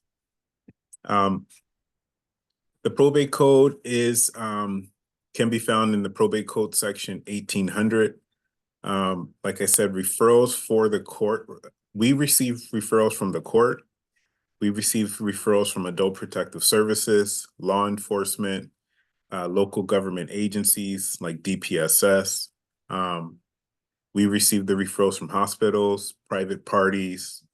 I remember receiving a referral once from a bank where they suspected some financial abuse being done on one of their customers' accounts. Probate conservatorships are usually based on cognitive impairments, deficits that render the person's incapable of meeting his or her basic needs. Usually it's dementia. In order to file a petition for a probate conservatorship, we must have a capacity declaration from a doctor. That capacity declaration speaks to that individual's ability to make decisions on their own. I just want to jump back a little bit. For LPS conservatorships, the referral that we receive also includes a declaration of grave disability that's signed by 2 doctors. That declaration is what tells us, it's a doctor saying under penalty of perjury that they do believe that this person is gravely disabled. They'll list the diagnosis, and they also list any restrictions that they feel the person should have imposed on them. Gail, that's where the right to possess a firearm comes in, or the right to continue to vote. Normally our clients all of our clients retain the right to vote. The firearms is, since I've been with PG, it's been 13 years. I've never seen a client keep that right, and it's on an LPS conservatorship, but I'll go back. Conservatorships are permanent. Probate conservatorships are permanent and established for the lifetime of an individual. So different from an LPS, which has to be renewed every year, probate conservatorships are for life. So if an individual is, let's say, 72 years old, that probate conservatorship is good until for the remainder of their life to continue to assist and make the necessary decisions. But like I said earlier, petitions for probate can be done by anyone. It does not need to involve the public guardian. There's been times where the public guardian may have filed a petition, and during the course of the court hearings, we locate a family member, and then we notify that family member. The public guardian cannot appoint that family member to be conservator. That family member would need to file their own separate petition. Next slide. Probate conservatorship duties are similar to LPS. We usually place our clients in licensed care facilities. We do have some clients that we keep in their homes where there was not a medical need to remove them from the home, but we do usually have caregivers go out and check on them, as well as a deputy, to check on them to make sure that they're doing well, they have enough food in the house and things like that. We also establish and maintain benefits, and in the situation of someone at home for a probate conservatorship, we're responsible for all the bills: gas, electricity, taxes, everything that's associated with that individual. We manage those bills.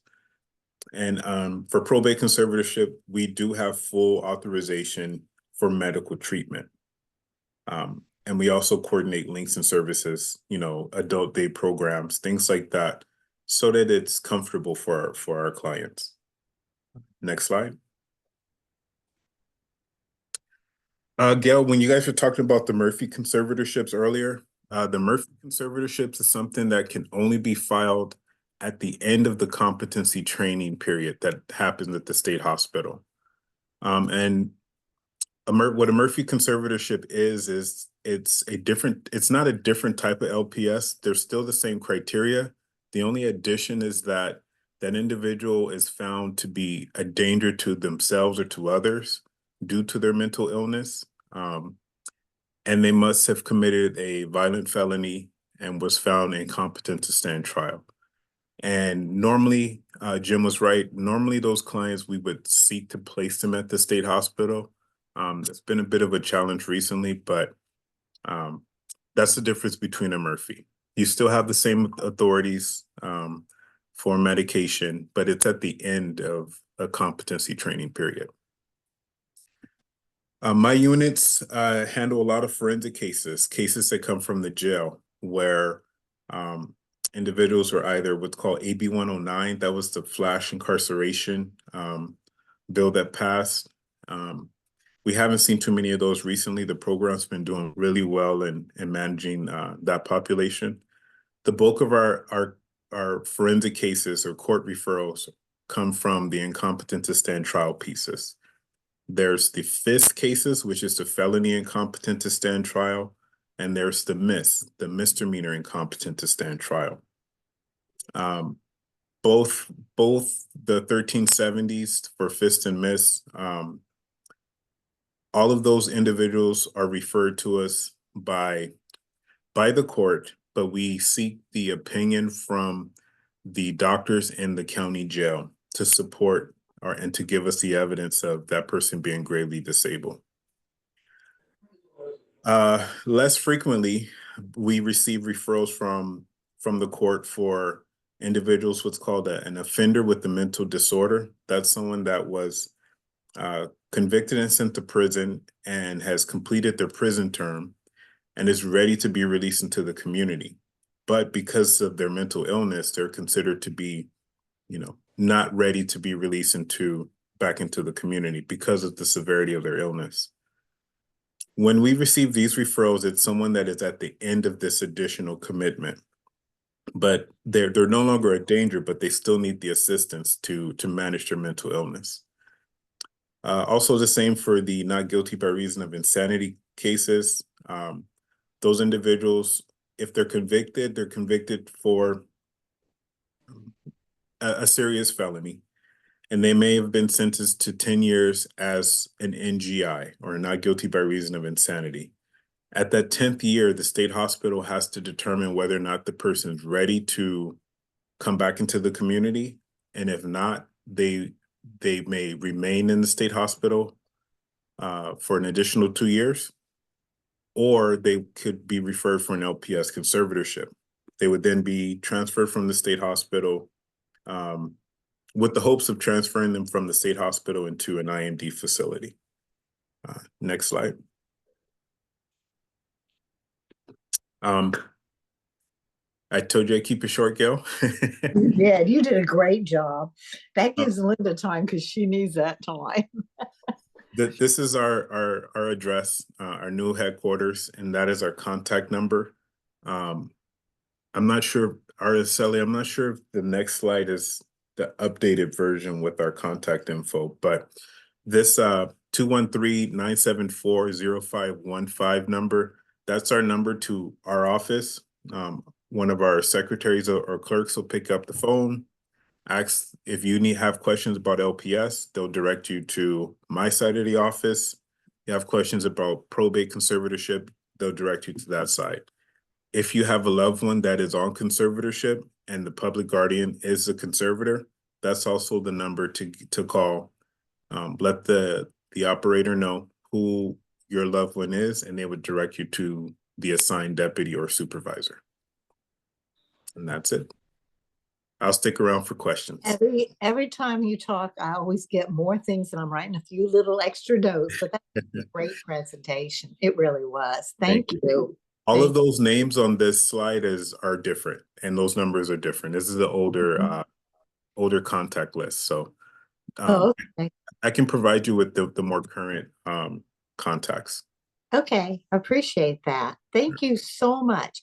Linda, do you want to start now, or do you want us to take a few questions at this point? Because I know you have a lot to cover. I think it's best if she covers it because a lot of the questions she might be able to answer just by presenting.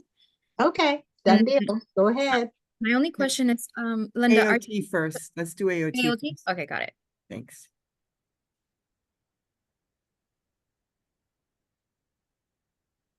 Good afternoon. And it is a pleasure to be here. And I've been monitoring the chat. Let me start off by saying that in terms of AOT and care, I agree with much of what has been said. So two things. One, keep in mind what I'm presenting today for Laura's Law, and I am the program manager over AOT for now, and I'm the district chief over Care Court for LA County is divided into 8 spas or service areas. So I'm the district chief for service areas 5 through 8, which is Malibu, Ventura County line in the Malibu area, down to Orange County line, and then up through the eastern part of the county, Whittier, Lakewood, those areas. So I'm involved both with AOT and care, and I've been with AOT since it began in 2015, and then have been working in preparation to care. So two things. One is that what I'm going to talk about today is specifically about LA County, and I know the law is the law, but every county may interpret it and do things a little differently. And so I do want to let you know that this is specific for LA County. And I've been reading everything you've put in the chat about how it's voluntary and how voluntary doesn't always work. You are absolutely correct. So the other thing to keep in mind is that these statutes are by law. So would we change them if we could? Yes. And as Gail has mentioned, NAMI is a very powerful organization. So, and I know you have legislatures and folks who have been working with our legislative analysts and folks who've been working with the legislature.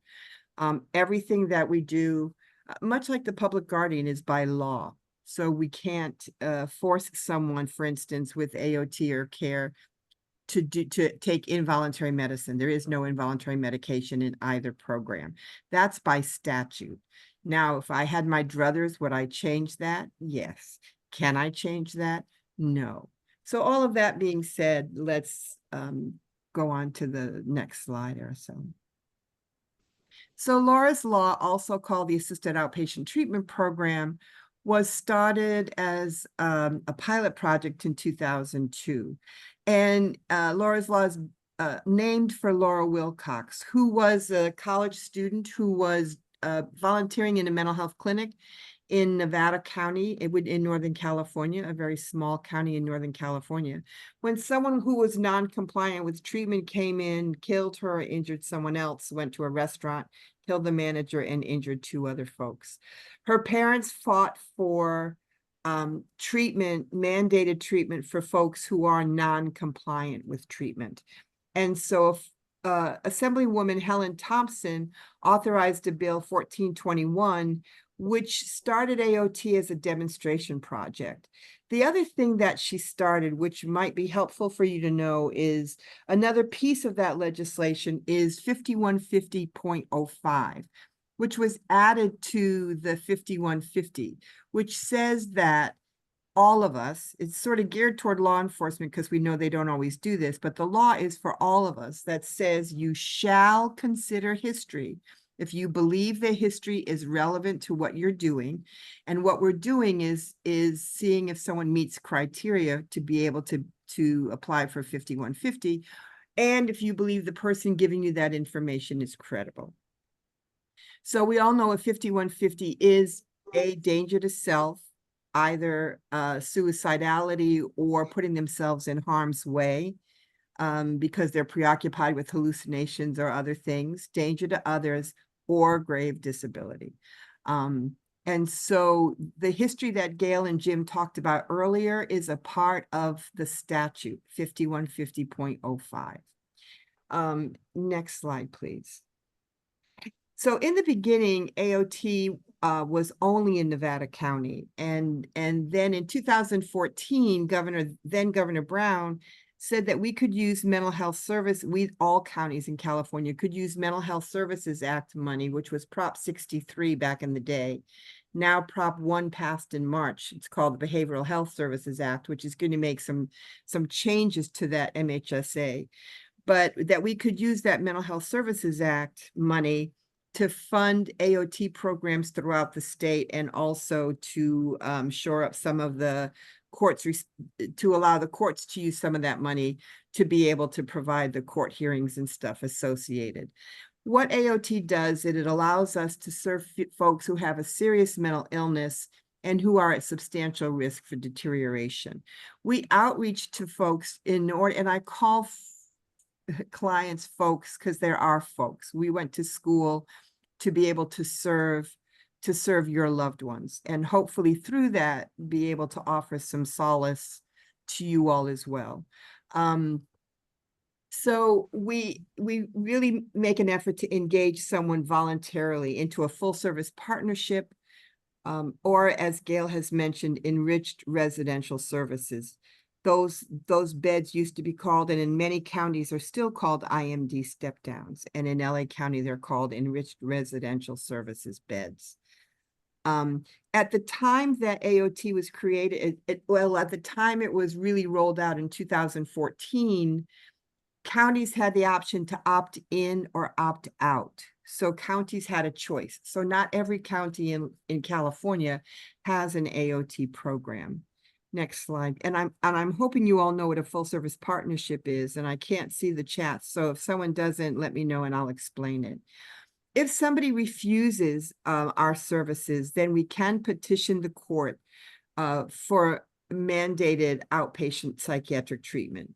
And mandated sort of an interesting word because, again, there is no stick. It is still voluntary.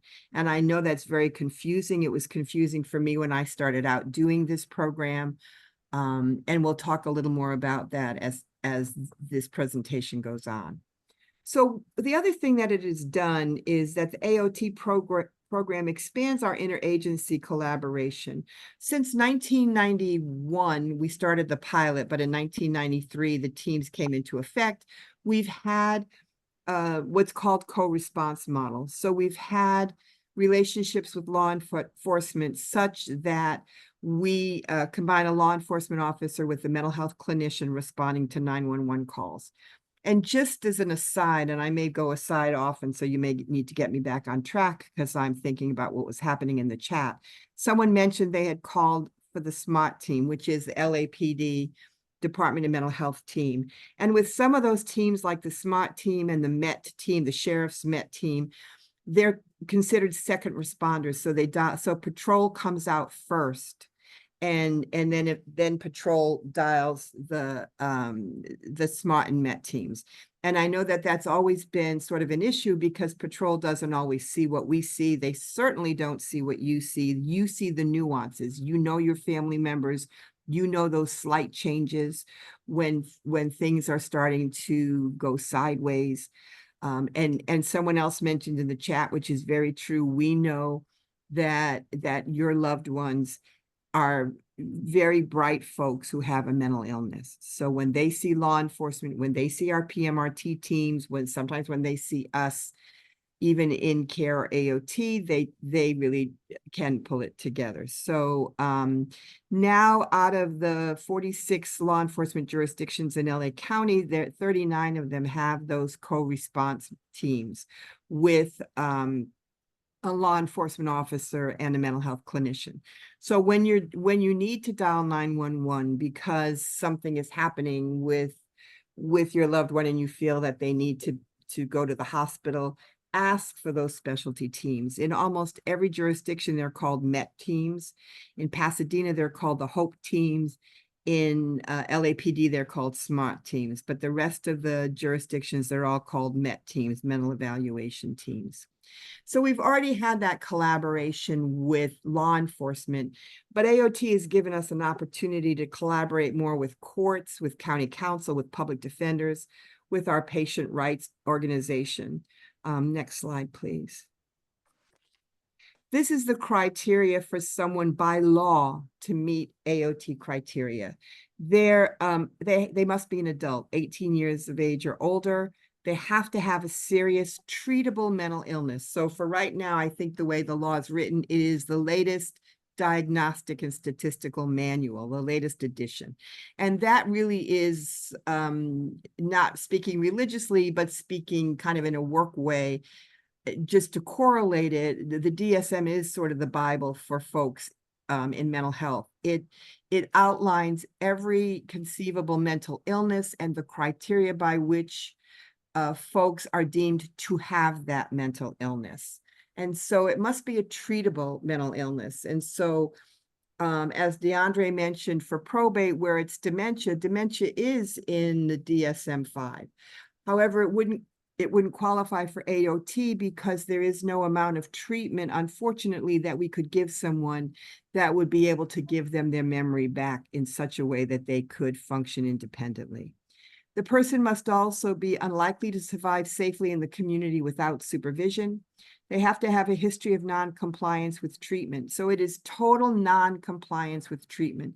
And this is another place where families often get frustrated and other providers who refer to us. So someone may be seeing their case manager. They may be in a full service partnership, seeing their case manager weekly, doing everything they can with their case manager, but they don't want to see a therapist or they don't want to take medication. They are in treatment, so it doesn't qualify for AOT. The biggest thing we see is that folks refer because clients refuse to take medication. They may see their therapist, they may see their case manager. They're not willing to take their medication. And we all know that for our population, 95% of the time, folks do much better and the medication is vital. However, again, by law, we cannot order someone. The judge cannot order someone to take medication. The other way that we evaluate whether a person has been compliant with treatment, and one of these three things has to be involved, and often this is another place where folks may not meet the criteria.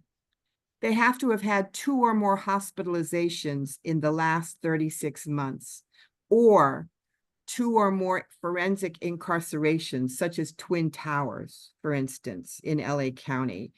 If they're in the women's jail in Linwood, CRDF, they have some mental health areas and units that we also work with. Or they've made an attempt or a threat to cause serious physical harm to themselves or to someone else in the last 48 months. So, and the reason it goes by months is, again, by law. So if someone the last hospitalization was September 30th, 2021, that hospitalization has now dropped off because today is October 19th, 2024. Had we seen that in August of 2024, that September hospitalization would have counted. But now we're in October, so it drops off month by month. It's not a calendar year. And I'm sorry if that gets a little confusing. The person is substantially deteriorating. And this is another area that we sometimes have difficulty because your loved one may be staying at home, stays in his room, doesn't want to come out, but he is eating, he is sleeping, he's showering. He's not threatening himself. He's not threatening to harm anybody. And he's sort of kind of vegetating. And it's not the kind of life we want for anyone, particularly someone we love. But this is, this is the way this person has been for months or years. If we took that person to try and they're not deteriorating. This is their baseline. And it gets discouraging for us. And I know how discouraging it is for you. And we're going to talk a second in the court process. And just as with LPS, folks in AOT have due process, so they have a public defender who represents them. And if they're not deteriorating, we can't file the case because the public defender is going to argue, well, they don't meet the criteria, number one. And number two, the public defender is going to argue that nothing has changed about their circumstance in however long. Their behaviors, they have behaviors that are likely to result in grave disability or serious harm to themselves or others without treatment. They have failed to engage in available treatment, which I've mentioned before. They could benefit from AOT, and AOT has to be the least restrictive setting. We sometimes get referrals for someone who may have been in an outpatient clinic or a private psychiatrist 6 months ago. They've never been in a full service partnership, which is considered a little lower level of care, and I'll explain that. So we might refer them to that FSP to try first, and then come back to AOT if that doesn't work out. Next slide, please. So we provide the Department of Mental Health provides extensive outreach and engagement for at least 30 days. We do screening, we do assessment. If the person volunteers, we will link them to what we call an AOT full service partnership, which provides a little more intensive treatment than our regular full service partnerships. We also, as I said, have some enriched residential services beds. And the beds that we use are with Telecare, Gateway, and SSG. And I know that the department has contracts with lots of VRSs, but those are the ones who've been assigned to accept AOT clients. If the person is non-compliant with treatment and is not doing well, we may petition the court to order psychiatric treatment. And then we will participate in the court hearing, and we follow up with the court mandates. Next slide, please. So who can refer? A roommate who is over the age of 18, a close relative, a sibling, a spouse, or an adult child. We also, let's say, and we've had cases where the aunt is really acting as the parent. No one else is involved in that person's life, but the aunt is very involved in that person's life. We will accept the referral from the aunt. The director of a residential care facility or a hospital or their designee. So board and care operators refer clients, hospitals refer clients, licensed mental health providers, peace officers, parole officers, probation officers, and I need to update this slide. Judges from superior courts can now also refer to AOT. Next slide, please. This is how the process works. So you see in the upper right-hand corner that we receive the AOT referral. So you can submit, if you Google AOT LA, it will pop, that's easier than taking you through our website. It will pop up and it will say Assisted Outpatient Treatment, Los Angeles. If you go into that, at the bottom is our referral form, which can be filled out online, and the email to send it to is at the top of that referral. We review that referral, and every Tuesday afternoon we meet. Prior to our meeting, staff look at the referral. If you're the person who's made that referral, we will call and talk to you to get as much information as we can. If PMRT or an FSP or some other, or law enforcement, somebody, one of our MET teams has referred, we will call them. But if we have your information, which is critical, we will also call you. You know your loved one and the best. And so we really do want to get information from you. It sometimes happens that you don't even know folks have made the referral about your family member. So we do talk to you. We talk to you about what you would like. And we will begin. We then present it to our committee. And then if the client meets that AOT criteria, we assign it to our outreach teams, and they go out and they begin to outreach to that client. If the client says, "Where have you been? I've been waiting for you," we immediately voluntarily connect them to an AOT full service partnership. If the client is saying pound sand, we will then petition the court. And we'll talk more about that in a second. Some of the differences with AOT, and also when I talk about care later, is that a regular full service partnership, they'll outreach to a client for 45 days, maybe 90 days. And if the client says, "Go away, I don't want your services," the full service partnership says okay, because of self-determination. If someone is in the AOT program and the person says "go away," we say, "Okay, fine, we'll see you in a few days," or "We'll see you next week. What can we bring you for lunch? What do you need?" We have CAL cards, which are credit cards that we can use to buy food, to buy clothes. If we're placing someone in if we have a placement for somebody, or we're giving them over to an FSP, and I'll explain that in a second too. If we're giving them over and they have housing, but there's a few days where they won't, we can put someone up in a motel. We can't put them up for weeks and weeks on end. It has to be with a plan, but we do have that ability. There are some times, like, we don't, the outreach and engagement folks, we don't. What we try and do is use the full service partnership as the carrot. You know, I want to go to school, and I need a computer for school, and I need all these things. And we say, we are going to connect you with an agency that will be able to provide you with all of those services. If we provided everything in our outreach, then there wouldn't be any reason for them to then go on to that full service partnership. If the person, and if they agree to services, we offer those services. We connect them to the intensive full service partnership programs, and we go on about our day. Even for folks who are voluntary with AOT, they cannot be dismissed from that program without coming back to this referral team and saying why they believe that person why they want to discontinue that person from the program. Sometimes the person's unable to locate.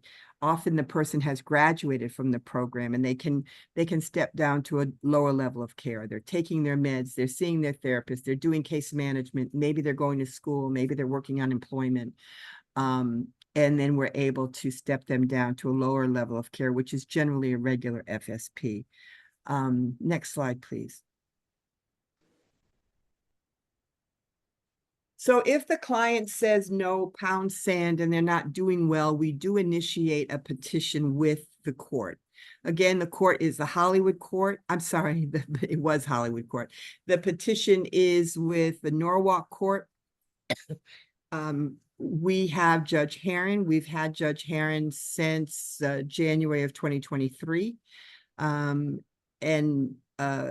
AOT's been in existence in LA County since 2015, so we have had a few judges through the process. And fortunately, we've had Judge Herron since January of 2023. So our psychologist, and it may be one of our licensed clinical social workers, because our psychologist now is yesterday was her last day. She's moving on to a private agency. But one of our licensed mental health clinicians goes out to see the client. And there are licensed clinicians on every team. The teams in AOT for our outreach are made up of LCSW, a licensed family marriage therapist, one of those, and a medical caseworker, community health worker. So it's a clinician and a paraprofessional who make up a team. And we always go out in teams of 2. So, and then we have a psychologist, and hopefully we'll have one again soon, who the team does all the outreach and engagement. They feel the client needs to be petitioned. The psychologist goes out and sees the client maybe several times. By law, they must offer that client, who's called a candidate for AOT, that client is offered a treatment plan. And then the treatment plan is fairly generic, because when the full service partnership comes on board, they're going to write a very specific treatment plan. But our treatment plan always includes medication, therapy, case management, and whatever else they need. If they need substance abuse treatment, we include that. If they need benefits establishment, SSI, Medi-Cal, we include all of that. The psychologist then writes up an affidavit that must be done within 10 days of her actually seeing that client face to face to assess if he or she meets care criteria, and then to offer them the treatment plan. They write up the affidavit attesting to that they meet the eligibility requirements. We present it to county council. County council draws up the petition, sends it to the Department of Mental Health, where our director, right now it's Dr. Bonds, our medical director, signs those petitions, send it back to county council, and a hearing date is filed within 5 days of the court receiving that petition. Next slide, please. So, so the client is, up until recently, the client was given a public defender. Now there's been some changes, and the client may be given an IDCO attorney, Independent Defense Counsel attorney, which is a panel of about 50 private attorneys who are defending our clients, both in AOT and CARE, and I believe some now in LPS as well. Some of our cases still have the public defender. Some of our cases have an IDCO attorney, but it is a defense attorney who's there to represent the client. Our attorneys go out to see the client before court. They go in the field. The public defender, all the public defenders in LA County have a licensed clinical social worker assigned to them. And so our public defender goes out with her social worker, and they see every client, unless they're homeless and they've gone out several times to try and find them and can't find them, but they make every effort to see every client before the hearing, which I think is fairly unusual. There are not many courts where public defenders actually leave and go out and see clients in the field, in the community, before court starts. If once they talk to the client, explain their rights, explain what the program is about, and the client says, oh yeah, I'll do this, that's called a settlement agreement. So they're still under the court's purview, but there is no hearing. They sign a paper saying, I agree to accept treatment and medication and therapy and case management, and I'll abide by what the court wants, and we don't need to have a hearing. If they say, I don't want to be a part of AOT, then we have a regular hearing. So our county council swears in our psychologist, who attests to all of the criteria and how this client has met criteria. Public defender cross-examines. The client is able to testify if they wish. They get sworn in, they testify. County counsel rarely cross-examines a client, but may. One of the things that happens that's a little, that where there's been a little bit of a change is that if the, way back in the day, and I talk about this all the time because she was so wonderful, but back in the day when we first started, for the first 5 years of the program, we had a public defender who'd been in mental health court for close to 20 years, who believed very much in treatment, who really felt like having the client in AOT best served the client and helped prevent them from being arrested or having something happen that was even more detrimental. So if the petition was based solely on the threats, you know, client pushed mom, client hit dad, and our psychologist talked to mom or dad and they told us all about that, our psychologist could testify to that. There was a rule passed in, I believe, 2014 called the Sanchez Rule, which means that anything that is said outside of court is considered hearsay. That public defender, Clarice Hamblin, felt like getting all of that testimony in was much more important, and she did not ask family members to testify. With the subsequent public defenders we have had, families may have to testify. And this has been, it's something we would rather not have happen.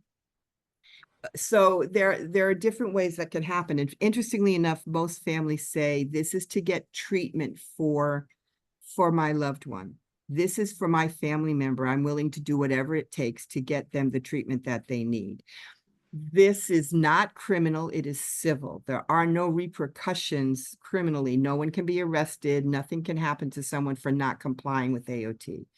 And so if, for instance, the client has a history of violence, and we believe that if mom testifies, that's going to put mom at risk, our county counsel will take a statement from mom and then present that to the public defender. The public defender vets that statement and says, I believe this, gives it to the judge reads it, enters it into the record without any public testimony. Or sometimes mom is, and I know I'm using mom all the time, but dads, it could be dad, is the only one who has a really great relationship and they don't want to do anything to tarnish that relationship. We also take that into account. So that has happened. Interestingly enough, by and large, family members where the petition is based solely on threats have come forth and testified because they really want their loved one to be in treatment. So just to give you a heads up that if it is based, if there are no hospitalizations in the last 36 months or they've not had mental health treatment, we know a lot of our folks are arrested and they're brought to the local jails and released the next day. Though, unfortunately, those arrests, while traumatic and bad, don't count in terms of qualifying for AOT. And again, it's by statute. So if we don't have the hospitalizations or the incarcerations, then we may need testimony on the threats. The other thing to mention at the same time is that we look at our mental health electronic records to determine the hospitalizations oftentimes because we have to prove that they've been hospitalized. So someone who has private insurance, who's hospitalized in a private insurance, does not show up in our electronic records. Someone who has Medicare with Medi-Cal, or Medicare and Medi-Cal, Medicare does not show up in our records. So your loved one could have Medicare and Medi-Cal and been hospitalized 15 times. That doesn't show up for us. So we may ask you for, did you visit your loved one in the hospital and how did you know it was a psychiatric hospital? So we're trying to find ways to be able to include those hospitalizations so that your family member will meet the criteria and we can petition. And then the judge rules whether the person qualifies for the AOT program or not. And I need to knock on wood when I say this, that we've had very few where the judge felt that they did not meet criteria. So most of the time the person does meet criteria for AOT. Next slide, please. So the court order is in increment 6-month increments. So the court orders the client to meet with the AOT FSP teams, and he orders the teams to provide all the services that the client needs. So it's kind of a two-way street. He will ask and encourage the client to go out to see the psychiatrist, to at least talk to the psychiatrist, and to consider the medication. If he cannot order medication, he will often talk about medication and the benefits of medication and how helpful it will be to that to the person. And then he will also talk to them about whatever they need. Are they getting what they need? The court is extremely collaborative. And for a while, we had both Judge Gilbertson and Judge Heron as our judges for AOT court. And both of them are extremely, extremely, extremely pro our clients. I think this is a court where care is well, where all of the time, most of the time is spent speaking to the client and not the attorneys. And I don't know if there are other courts that are in existence where all that, maybe some of the drug courts, but where the time is really spent about how are you doing, what do you need, how can you help, how can we help you? When folks are doing well, we clap in court, we cheer. It's very much focused on how can we help you recover, how can we help you be your best self? Again, there is no forced medication, and we really are relying on what we call the Black robe. It's really the relationship with the judge to get the person to be involved and to continue with treatment. And I know there are, you know, if someone has a co-occurring, you know, to be very transparent, if someone has a co-occurring substance abuse order, often we have difficulty because there are no involuntary drug treatment programs. The judge may recommend it. The judge may even order it, knowing that it's not something that, if the client says no, it's no. And even with those clients tend to be the most difficult. And I know there's also, when you add to that, the anosognosia that you have mentioned in the chat. It is very difficult, but believe it or not, we've had some extremely, extremely successful cases. And it is through everyone's perseverance. It's through the judge encouraging them. It's their respect for the law. It's the FSPs going out, not giving up, going out again and again and again and again. And sometimes our clients comply because they're tired of us hassling them all the time. It's all of you, clients who have family members involved, to do much, much, much better than the clients that we have who I know whose families love them a lot, but just couldn't anymore. So as Gail has said to you before, kudos to you, because it really does make a difference in your family members' treatment. If at the end of the 6 months, the client still is not complying as well, or is still having a great deal of difficulty, we can re-petition for another 6 months. We have had folks who've been petitioned for 2 years. I think that's been about the longest. They've had 4 extensions of their AOT petition. Next slide, please. The thing that we have in AOT that we don't have in care, and we may not have in other programs, we have 2 court orders. So let me say before that, I know I'm getting ahead of myself here, that once the client is petitioned into AOT, there are progress reports. And how often those progress reports occur varies depending on how well the client is doing. If the client is doing really, really well, we might put the court hearing out for 3 weeks or so. If the client is not doing well, we might bring the client back every week. The thing that AOT has that that CARE and some of the other programs don't have is we have the ability to hospitalize a client through 2 ways. One, and this is also all under Welfare Institution Statute 5346. So the law says that before we have a petition, the client must be examined to make sure they meet AOT criteria. So it's not a full psychiatric assessment that a psychiatrist may do when you enter a hospital or when you go to an outpatient clinic. And in the Department of Mental Health, we have an 8-page adult assessment. We know most of our clients, because these are the most vulnerable, the most resistant to treatment, are not going to tolerate that kind of an examination. And all of our services, 100% of our services are in the field. So if the client is on a street corner, it's on a street corner. If the client is in a home, wherever the client is. And so if the client, you know, our psychologist goes out, the client is locked in his room, he never comes out of his room, and or he or she and says, go away, I don't want to talk to you. That's not enough information for the psychologist to establish that the client has a mental illness. Folks who don't have mental illnesses tell us to go away all the time, right? So the judge will order a 5346D3, and that allows us to hospitalize the client in order for the hospital to make the determination if they meet AOT criteria. The other that we have is a 5346F, and the 5346F, the client has been petitioned and is ordered into a full service partnership or an ERS. They are not complying with any form of treatment. The law says that we can hospitalize that client at that time. So it's what I think of sometimes is that they're 5349 or 5349 and a half. They're not quite 5150. Generally, these folks tend to meet 5150 criteria. We tend to put them on a 5150 so that the hospital has the criteria for medical necessity. The F could just be done in many counties. The providers can just go out and hospitalize someone. And some of you have mentioned the difficulty you have with law enforcement. We in LA County have the same difficulty with law enforcement.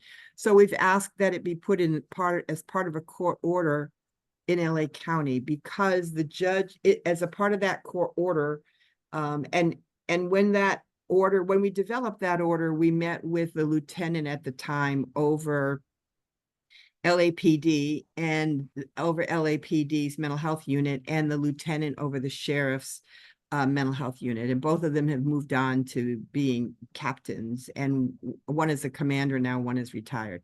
But we did this in cooperation with the largest law enforcement agencies in LA County.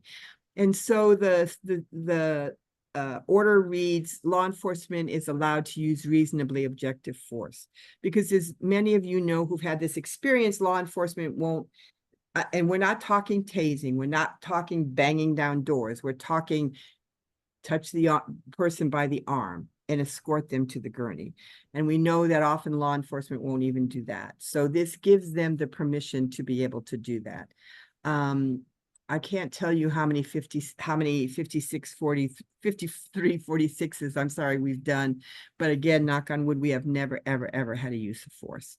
And so this is our ability to be able to hospitalize. This is when a person is not doing well, and it gives them a chance to get stabilized on medication. And it can be the beginning of turning their whole recovery process around. When the client graduates, we make a big deal of it. Prior to COVID, we would bring cakes in, a certificate, a $25 Target gift card. The judge comes off the bench, congratulates them. Now, since COVID, most of our clients are welcome into court. We want to see them in court, and most of our clients appear via WebEx. And in 2021, that was added to the statute to be sort of in memoriam. Prior to COVID, all clients appeared in court. With COVID, of course, that changed that, and then they memorialized their appearances by WebEx, their ability to appear by WebEx in 2021. Next slide, please. I think, and skip this slide as well. I think just in the interest of time, and the next one, just in the interest, we can skip this as well. Just in the interest of time, let's go on to, we can skip this as well. We all know that if folks are in treatment, this is the email, AOTLAOE for outreach and engagement at dmh.lacounty.gov. Our general line is the same, 213-738-2440. And the fax, we have an electronic fax, so when you email it, it automatically comes to us, so we don't need to worry about the fax machine. And so if we could go on to the care presentation, because I want to make sure we end by 4 to give Judge Herron lots of time. Yeah. Araceli, has the judge been able to get through on registration? I'm not sure since I'm screen sharing, Oh, okay.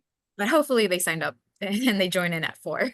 Okay. Yeah, I've been looking at the participants until I started my presentation and he hadn't come on yet, so Hopefully. I know. So our newest reiteration of treatment in California is Care Court. So Care Court was divided, Care Court was established by Governor Newsom. It was divided, so I may go back and forth a little with AOT and care as I remember things. And if it's confusing to you all, I'm really sorry. And hopefully we can answer any questions. And I know I'm willing to stay after Judge Herron's presentation if you have other questions. All counties in California must participate in care. So that's one big difference between AOT and care. AOT, they had a choice. There is no choice in California for Care Court. All counties must participate. And what they did is they divided the counties into 2 cohorts. And there were 7 counties in the first cohort: Orange County, Riverside County, San Diego County, and I'm forgetting San Francisco County, Glenn County, I want to say Stanislaus. I'm forgetting some of the other smaller counties. And they started in October of 2023. All the other counties were starting in December of 2024. LA originally was going to be in the second cohort in December of 2024. However, given our size and everyone was feeling like we needed to be a part of the first cohort. So we were a little behind, but we did implement December 1st, 2023. Next slide, please. CARE stands for Community Assistance, Recovery, and Empowerment Act. So it focuses on schizophrenia spectrum diagnoses, which is, I know, a very narrow diagnosis. And remember, whatever I talk to you about with CARE is, again, by law. So everyone providing services, if we could change some things, we absolutely would. However, and there are some things that are changing, I think. I don't believe the diagnosis, the spectrum of the diagnosis will change. So schizophrenia, schizoaffective, schizophreniform, schizotypal personality disorders are the main diagnoses that can be considered when filing for a Care Court petition. It provides behavioral health and housing resources and services to folks who are part of Care Court.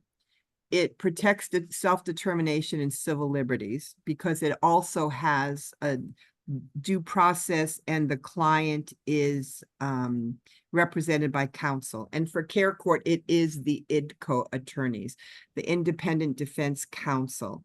They are under the umbrella of the public defender in LA County, but they again are private attorneys who have signed on to be a part of the panel that are assigned to Care Court clients.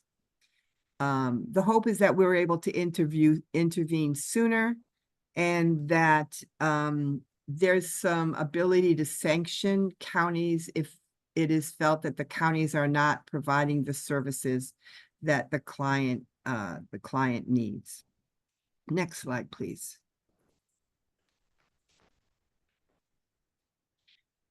So again, in AOT, clients are called candidates. In Care Court, clients are called respondents.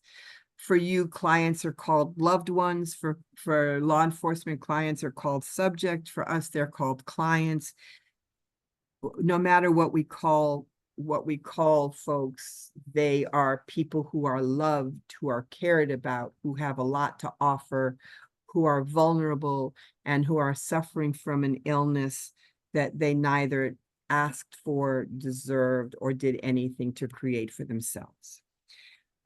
So these are the criteria for statutorily for care. And you'll notice that many of the criteria are the same as for AOT.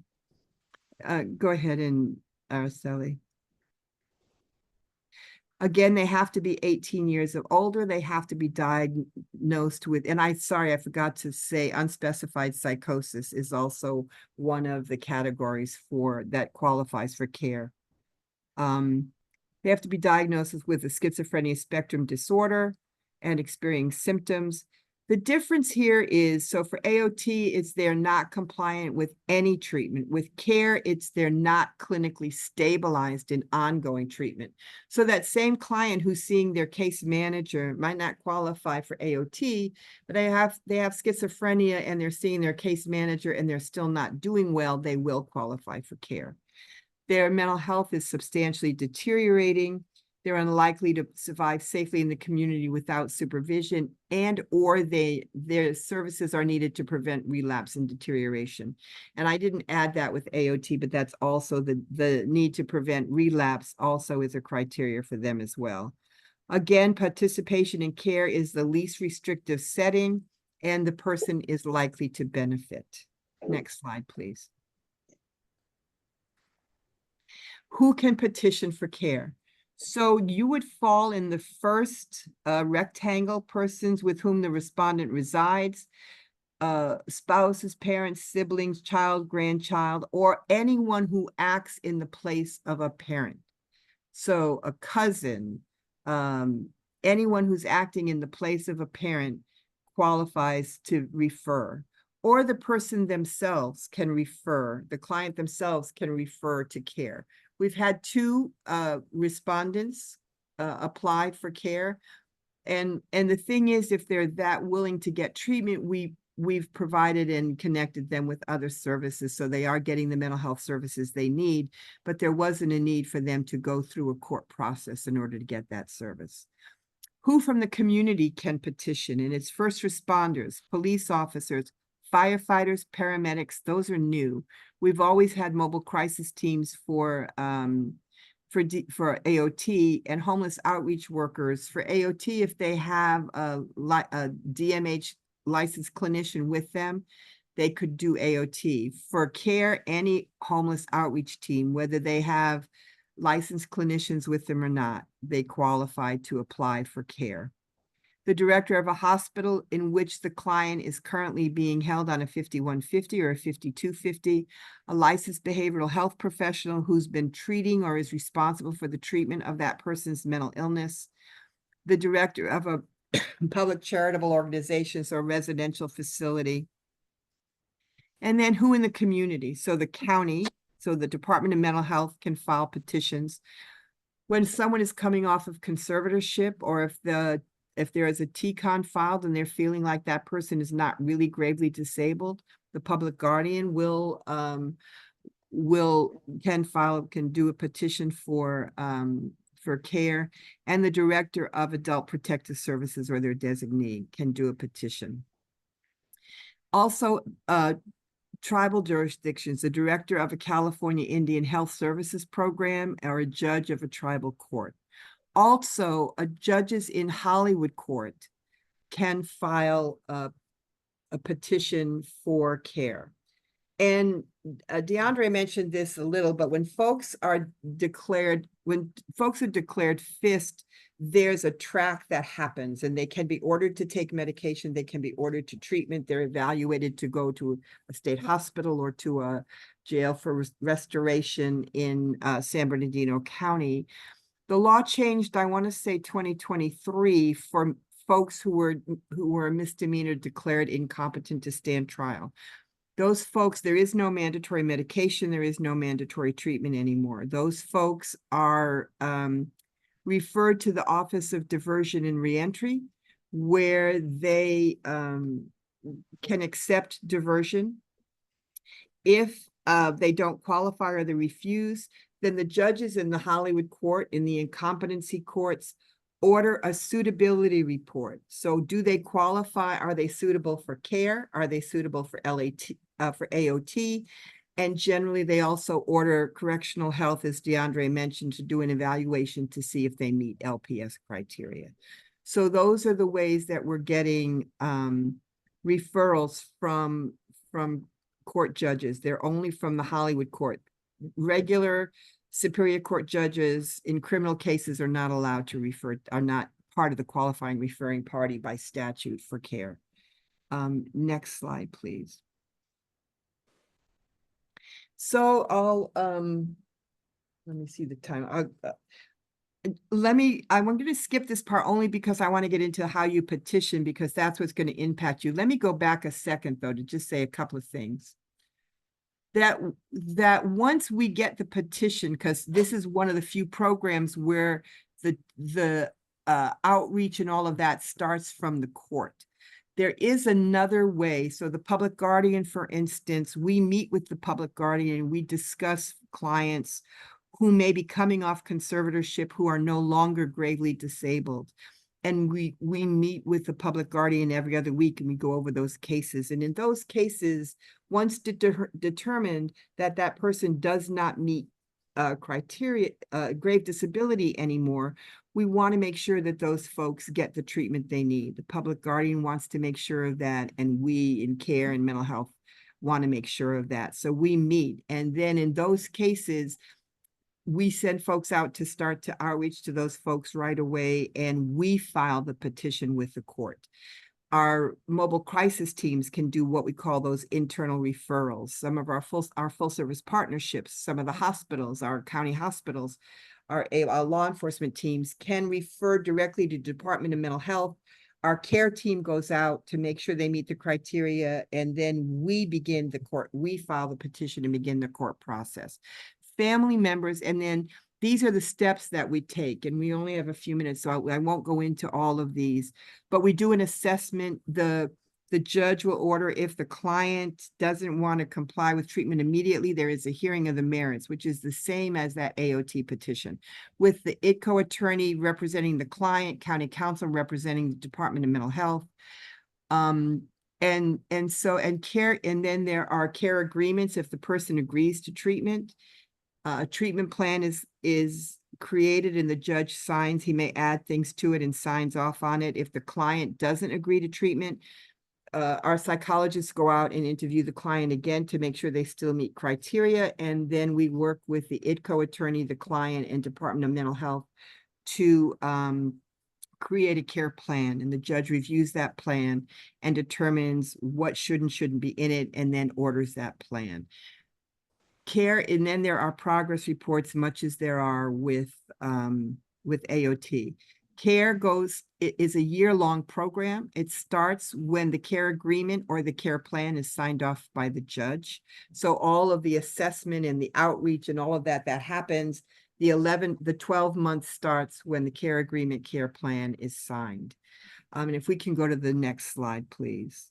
And then the 11th month, there's a hearing to what's going to happen in the 12th month. And in the 12th month, the person can graduate, or the person can say, I want to stay another year, or the person hasn't maybe completed as much progress as everybody had hoped, and they can be petitioned for another year. So this is the place where you can send a referral for AOT as well, but this is the place, this is the one program where the process basically starts with a petition, and you file the petition. Other, firefighters, paramedics, licensed mental health professionals, private practitioner mental health folks can file petitions, but this is a place where you file the petition. Oops, I don't know what I did. Sorry, I hit it. This is the place where you file the petition. So once the petition is filed, let me backtrack a second. Once the petition is filed, you are considered the petitioner. You will come to court on the first hearing. At that time, the judge relieves you of being the petitioner. The one other thing and then the Department of Mental Health becomes the petitioner for the rest of the proceedings. So it's up to the Department of Mental Health to prove its case. One of the things that is unique about care is that the client, the respondent, is allowed to have a supporter, a person of their choosing to be with them every step of the way. That person can be a part of treatment. They're a part of the planning the treatment plan, whether it's a care agreement or care plan. They're as involved as much as the client wants and allows them to be involved. One of the things that is both to me gratifying, surprising at first and extremely gratifying is that often family members are the petitioners. That's not the surprise. But when the court relieves the petitioner and makes the Department of Mental Health the petitioner, they ask the respondent, the client, who do you want as the petitioner, as your supporter? Do you want your mom or your dad, whoever filed the petition, would you like them as your supporter? And at least 8 out of 10 times, the client says yes.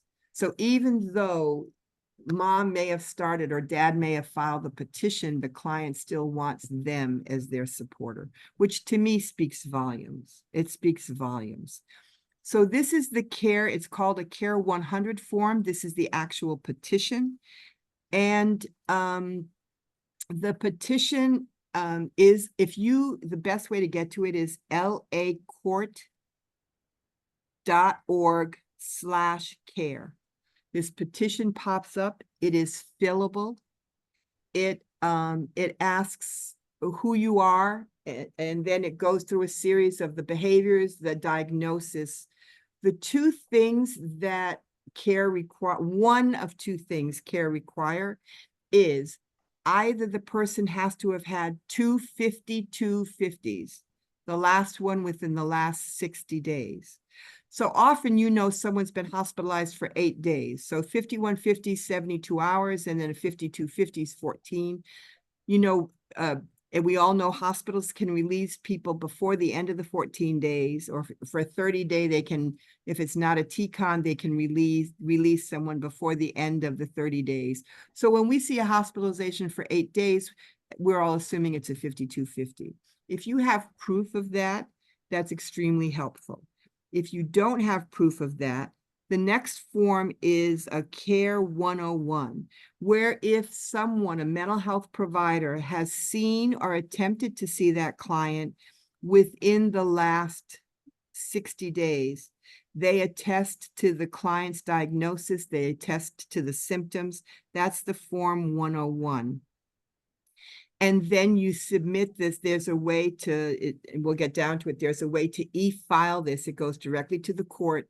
A judge reviews this. If they determine that the person meets the criteria based on what you've sent in, then they send that to the Department of Mental Health. We begin our outreach and our engagement to see if they meet care criteria and try and get them involved in treatment immediately. And immediately means within a few days of us receiving this petition. And generally the petition is within 1 or 2 days of the day you file it. That part is very, very quick. In LA County, even if there've been some blank pages and things, the judges have been putting these through. And so the Department of Mental Health will go out and interview the client and see what we can do. If the client, if there is no 5250, if there are no 5250s, or you don't know, and they haven't seen a mental health provider in months, right now, those are going through, and the Department of Mental Health will then end up evaluating the client and writing the 101 if need be. So this is set up for those who qualify to refer to care, and you all are top of the list as people who qualify to refer your family members to care. So this is a place where you have say. This is a place where you get to ask the court to see your loved one, to take care of your loved one.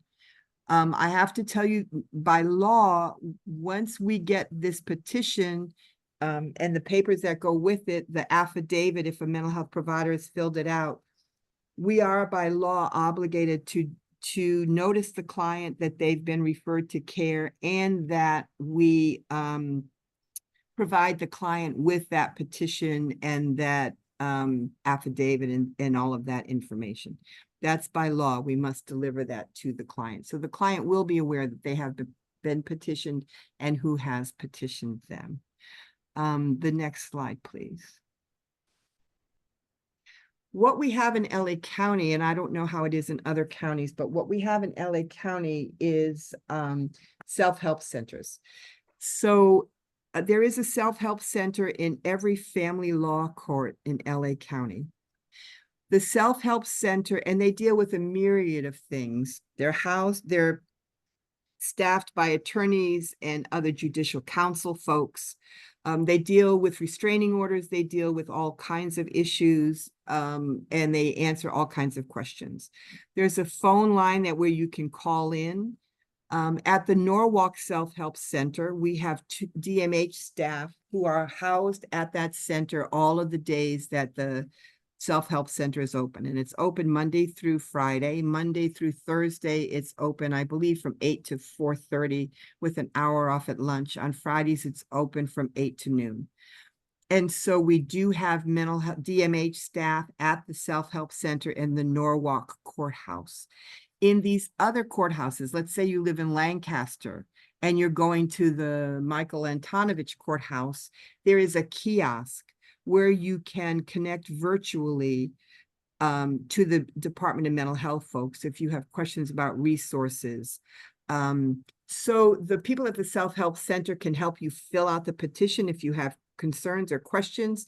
The DMH folks can help you fill out the petition. If it looks like, let's say your family member has bipolar disorder, it's not going to qualify for care, but we all know they need services. The mental health folks who are at Norwalk will talk to you virtually and can help you with resources.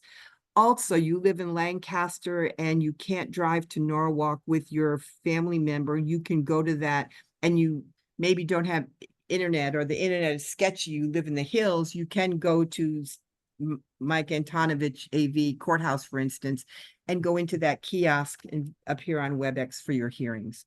For most of our hearings, if, our staff will go out to put the person on WebEx. Some of our clients come into court and they want to come to court. Some of our clients don't, but they are willing to appear by WebEx. And WebEx for care is also, it's an option for care as well as for AOT. And so our outreach staff often go out to the client's home or wherever the client is on the street, and we'll put the client on our computers to get the client onto WebEx. Even if the person has bipolar disorder and you are insistent that you want to file a petition, no one will discourage you. You are able to file that petition. Just know that when it is reviewed by statute, by law, it doesn't meet criteria. I want to say right now, don't quote me on the exact numbers, but we've had about 287 petitions filed. Of those, I believe 79 were dismissed, and some were dismissed because they didn't meet the diagnosis criteria. Some were dismissed because they were homeless and we just couldn't find them. And some were dismissed because they were very stable in treatment. So often with HIPAA, so if your loved one doesn't live with you, you may not know that they're seeing someone involved in treatment because they're not giving you access to the folks who are providing that treatment. So those are the reasons, by and large, that the cases were dismissed. So we're currently treating over 200 petitions, and we're also reviewing all of the referrals and making petitions on some of those, as well as petitioning some of the folks who were with the public guardian but no longer meet grave disability criteria. And so we want to make sure that they're still involved in treatment. Again, there is no involuntary treatment with care. There is no mandatory medication in care.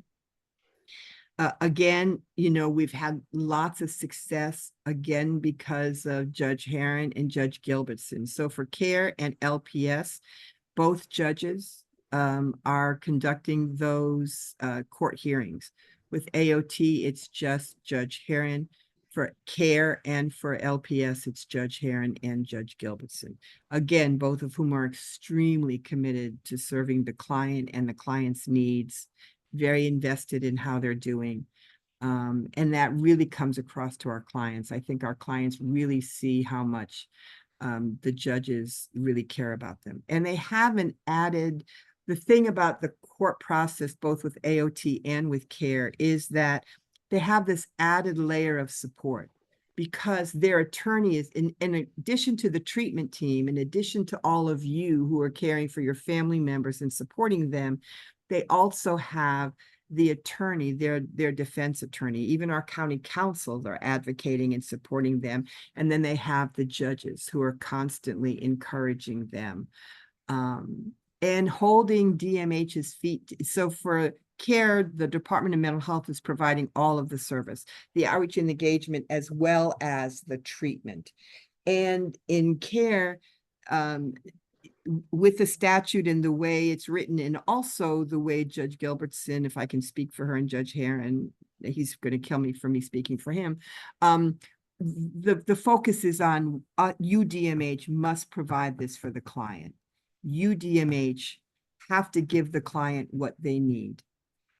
We sometimes have some difficulty if a client never opens their door, you don't have a key or access to let us into their apartment. They're homeless, we can never, ever find them. Those are some things that everybody understands that we sometimes have difficulty with. However, we're still ordered to do everything we can possibly do to outreach to that client and to try and get that client to open that door. And I don't know if Judge Heron's here, but I think I don't want to take any more of his time. I'm here. Good. Oh, see, I spoke for you, right? I'm glad to hear that. Well, I registered for tomorrow by mistake, so I was in a waiting room waiting for tomorrow's meeting to start. So I'm very sorry. I'm like, what's going wrong? What am I doing? Thank you so much for coming. I appreciate it. Y'all, this is Judge Scott Heron. He's at the Norwalk Mental Health Court. And I was on pins and needles if you were going to make it. I was concerned because I knew you had other programs in Pasadena. You've been a busy person today. So thank you so much for coming. Oh, it's no problem. And I'm sorry for the delay. And it was all technical on my part. For some reason, my home laptop isn't behaving well. And so I had to go on phone. So I'm here and I hope to be able to shed some light on some of the questions that you guys have. So where shall I begin? Do you want to tell us a little bit about the court, of how you got to be in this position for a mental health court? A little bit of your background first, if you wouldn't mind. No, not at all. So prior to becoming a judge, I was a defense attorney for the Los Angeles County Public Defender's Office for just short of 20 years. Prior to that, I worked for Dependency Court Legal Services. And prior to that, I worked for the Public Defenders Association for Detroit, Michigan. So I'm a Michigander. Throughout my career, I have had the, I think, fortunate luck to meet and work with a lot of incredible mental health professionals, as well as the honor to meet a lot of clients that had mental health challenges that were co-occurring with their legal issues. So throughout my career, I've always been somewhat tangentially associated with issues with mental health, and it was something that was very special to me. These are folks that generally over the history of our society, we have pushed aside, not known what to do with, mistreated, and simply done so because we've not had any decent understanding of what people living with mental health challenges face every day. And so it just became something that I was very attached to and spent a lot of time in my practice helping folks that had mental health challenges. Near the end of my career with the Public Defender's Office, I worked very closely with a deputy district attorney for Los Angeles, where we created a remote, which is not all that uncommon now, but at least then, a remote arraignment system for folks that were over in Metropolitan State Hospital to avoid them being removed from the state hospital to take care of old warrants.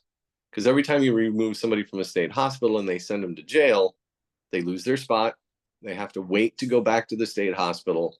A lot of times they decompensate, and things end up going even worse. So with the collaborative work of a judge friend of mine at that time, a deputy district attorney, we created a remote arraignment system that we're able to keep the folks getting their treatment in Metropolitan State Hospital, resolve a lot of their cases, usually with dismissals or something like time served, just so they can get the warrants cleared. And that way, if they ever needed to move on or have something else taken care of, those old criminal cases weren't hindering them. Some reason, I had my judicial application out in the governor's office at that time. Governor's office got wind of that, and they decided that maybe I would be a decent risk to appoint as the judge. I'm glad you are. So that's kind of how I came here to be. And then I volunteered for the LPS court when it was going to be placed in Norwalk because of all of those aforementioned reasons. So here I am. So now I'm doing LPS, the assisted outpatient treatment program, as well as the care program. And both assisted outpatient treatment and care I do with Ms. Boyd. Yeah, she's awesome. And Linda, I believe you have a question, which to me was an excellent question. So we talked about this a little, Your Honor. If you could explain the difference between the court orders with AOT and the court orders for care. Well, there's some very subtle or nuanced differences between the two programs. They're both voluntary programs. I think a lot of people put some very significant effort on voluntary, and reasonably so.